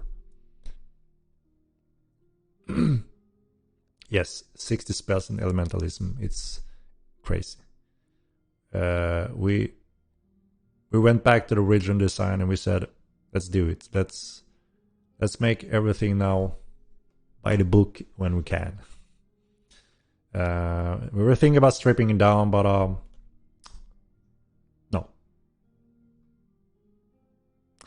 Where the hell would we even use ships? Come on, Zachary Gamble. Come on now.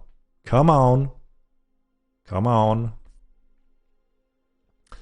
Obviously, there will be tons of water content. I mean, you can even siege one of the Sausage Lake keep by building a ship on the other side of the Sausage Lake and sail your way there.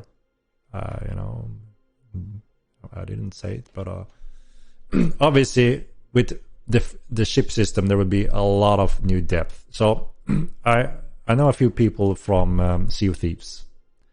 Everything they do in that game is they know that will come to Mortal Line, and the day that comes to Mortal Line, that's when there will be influx of players from that game.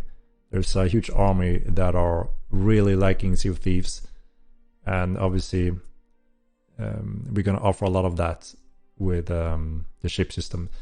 So not only that, obviously we'll have sea sailing with sea creatures and depth, new types of fishing out there, obviously. And it's like a mobile home or guild base. You can construct huge ships with machineries and siege weapons, and you can be a pirate on the seas. And obviously there's going to be NPC pirates also, like any creature on mainland. And of course, there will be a sunken continent that you can identify out at sea. That's going to be exciting. We just say, now the sunken continent is there. You have to find it, you know. Sail out there, dive with the different mechanics, and find a whole new world underwater. So obviously there's a lot in the future tied to a lot of this. So the question is order of things after this roadmap. When it's polished? We've been in polished state since, what? I don't remember when we started. We announced it.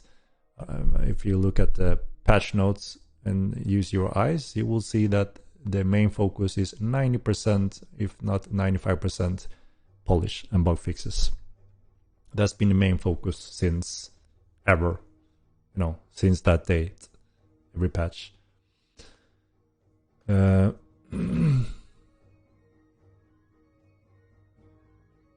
Henrik, I sent a donation today, but you haven't read it. Can you check, please? Oh, sorry, did I miss? Must have missed it. Yeah, I missed a few subscriptions. Sorry about that, guys. I'm usually covering them.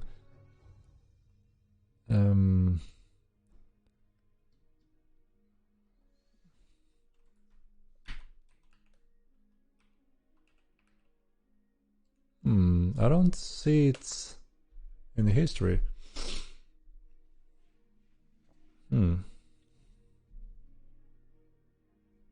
Sorry about that. Like I said, I'm a noob streamer. I'm not 100% familiar how to find all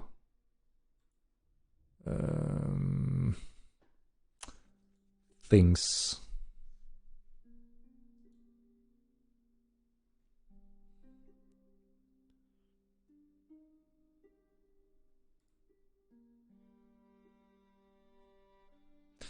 Love the game, but please do not talk. Focus on ship stuff. Like I said, that's not on this roadmap, so not on the coming months, no.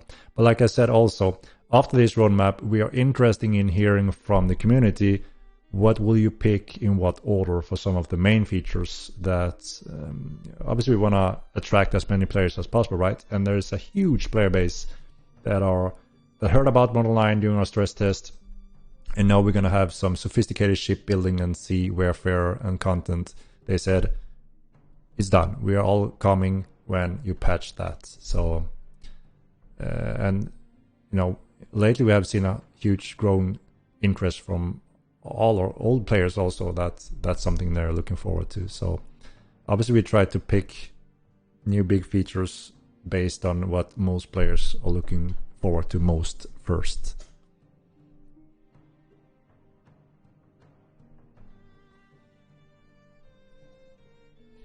You're not in polish. Alright. Ignore the patches then. Imagine whatever you want those patches is, even though it says bug fixing on 99% of them. You can call it whatever you want. I don't want to argue about it.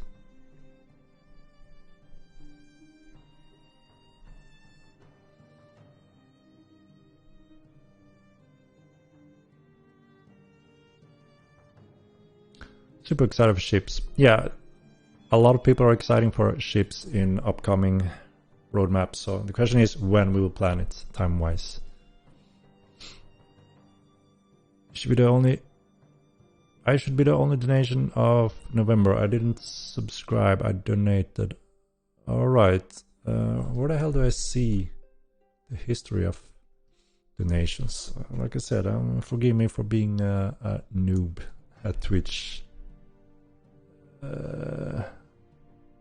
Yeah, I only see primes on Streamlabs, it seems, and bits. No, I see a Stains resubscribed here for 10 months. Why don't I see you? Wait, I see it now. Canapo with $1. Hello Henrik, why isn't lockpicking in game yet? It isn't a hard mechanic to add, and it would increase a lot of things to do in Immortal Online PvE, like searching for chests around the world. You have it on roadmap, right? So that's how we put it together. There are different dependencies for various features and content and fixes in the game. That's what I call the puzzle when we build a schedule and roadmap. That's a challenge with the whole team. And Thievery is on the roadmap. So you see it there in what order, when you can expect it. Oh, we're happy to wait a couple of years for boats. Let's get more content in first to aid and give us more stuff to do with boats. Like more maps and sea lanes between maps and such. Yeah, like I said, obviously we need to have some content tied to the ships, right? So there's a reason to use the ship. So obviously there's things, like I said, requirements and things that goes a little bit hand in hand. Obviously the sunken continent can't be released without ships, for instance. But yeah, there needs to be enough features to make it exciting and interesting. I mean, ships was really awesome in Ultima Online as well, even though you could only buy like 3 different sizes, put a guild stone and some items on it, and you can fish from it and fight some creatures from it and travel around the coasts and to visit some islands. And that was awesome and really fun and exciting.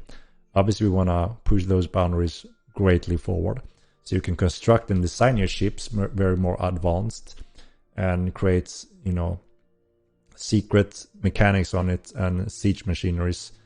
And obviously we need to fill the sea world with some PvE stuff for it to be fun and interesting, to do pirating and things. And obviously PvP pirating will be a thing when that will be an option, of course. Islands, of course, added that you can find and discover things on. So yeah, naturally that's connected.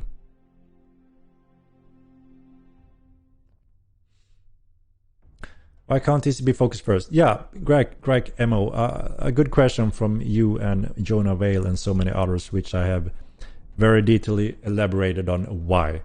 So we 100% knows that most of you want to have TC and sieging. We knew that, and we planned to have that one of the first patch after release. That was the plan, because we knew this is what everyone wants and the game will benefit from also. Long-term mechanics also obviously tied to that. But as I explained before, several issues and problems put all of that on hold,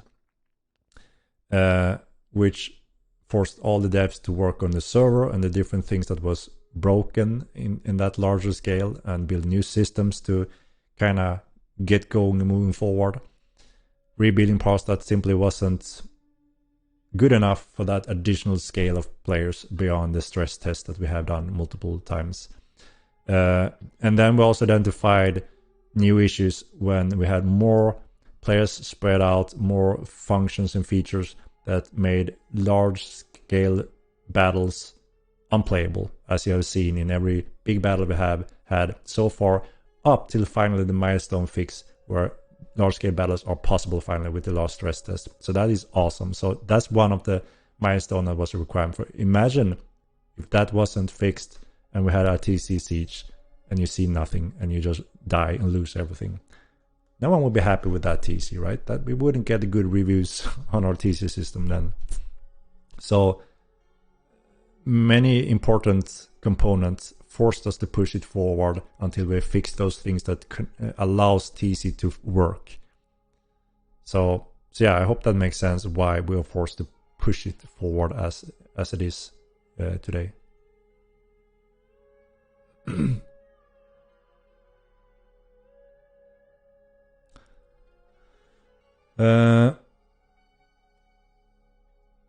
Yeah. All right. Holy cow! I was actually planning to do a shorter stream today, since yeah, it was just the chilling Q&A and a giveaway. But time always have a record speed when doing these streams. Yeah. So I think this is my time to get some rest. But yeah, as always, I enjoy hanging out with you guys. Thank you for your questions, donations, subscriptions, and all that. And like I said, we are just around the corner. Next week, if things goes as planned, we have the first sprint of the roadmap with some good stuff. So yeah. Where does the milk come from? There. Good question. Good question. Where is the milkers? The guild milkers? That's a good question for them. They are the milk experts. They always have milk running around giving out to people. How the hell do they get the milk, guys? That's a question.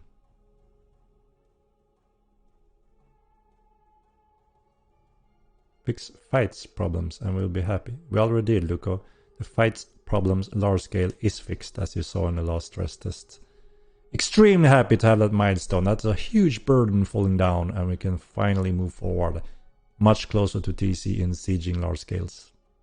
We have, you know, insane numbers. I mean, 500 people, no problem, as long as your client can handle it. Obviously, we need to optimize the client more for as well, so you also get those juicier FPS while having those insane scales, but that's secondary.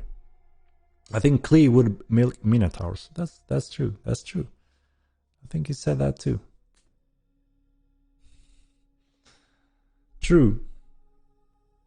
It's almost midnight. What time do you plan on showing up at the office tomorrow? So we work a lot on remote. So I just sit down and I'm in the office pretty much. I always work more than the normal 8 hours. You know, this is my life. So, you know, I don't keep track of all of the hours since I'm always over 8, 10, 12, 15 hours every now and then, including weekends, you know. So I'm committed and I'm here with you guys to have a little chill moment also. And I enjoy it. I enjoy it. And yeah, with that said, do we have anyone streaming? Is there anyone you want us to raid today? Let's see who is online.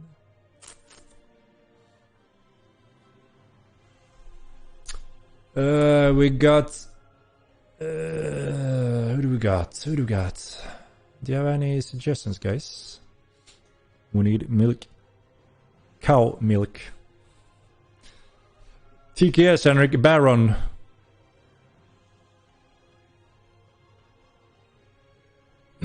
It was workouts being ranting in that stream.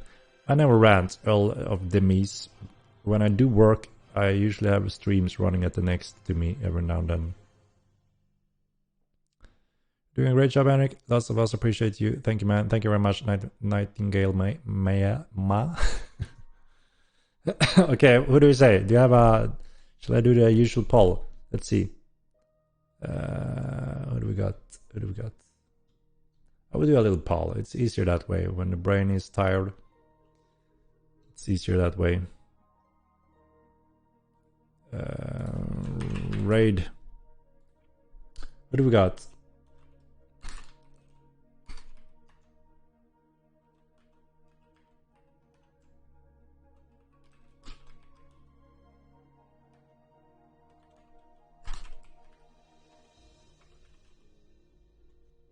All right. 1 minute. Vote now. Boom. Let's do it. Thanks for answering our questions. You're welcome, Mr. Hub. It's a pleasure to hang out, like I said.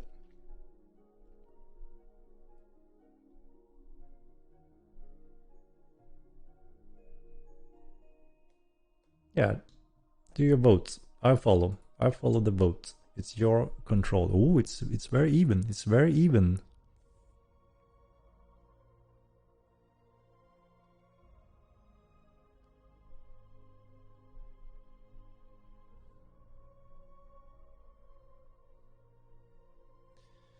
Nice to see you again, Henrik. Take care. Thank you, Mr. Prinkley, and take care. Looks like it's Dalret. Sorry, I misspelled that. Dalret, right? But you see who I mean. Dalret. Both not show on mobile, I guess. It does. I think you need to go back. It's a little iffy on the mobile to find DMs and stuff like that. So it's Dalre it is.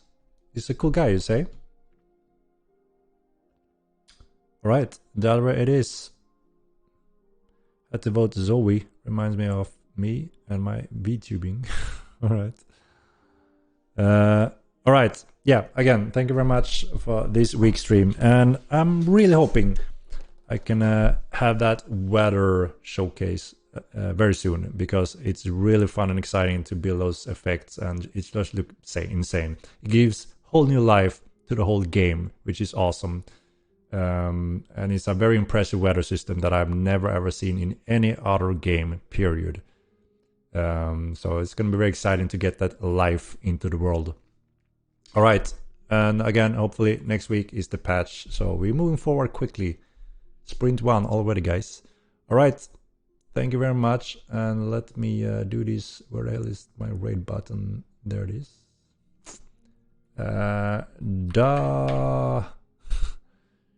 Dalret. There it is. All right. Thank you very much again. Have a good evening, and thank you all for everything. And I will see you soon again. All right. Good night, Henrik. Looking forward to beard magic. Beard magic. Is it as impressive as the weather in Devon? Even more, even better. I mean, Mats designed the most genius system ever, and the coders made it happen, and now we're making the most beautiful effects ever. And yeah, I've never seen anything like it, at least. But I don't know. You tell me when you get it. I'm gonna showcase it. It's gonna be cool. It's gonna be cool. All right. Have a good night and evening. And here goes Dalret Raid. Thanks for best game ever. Thank you very much. And all right. Good night. See you soon.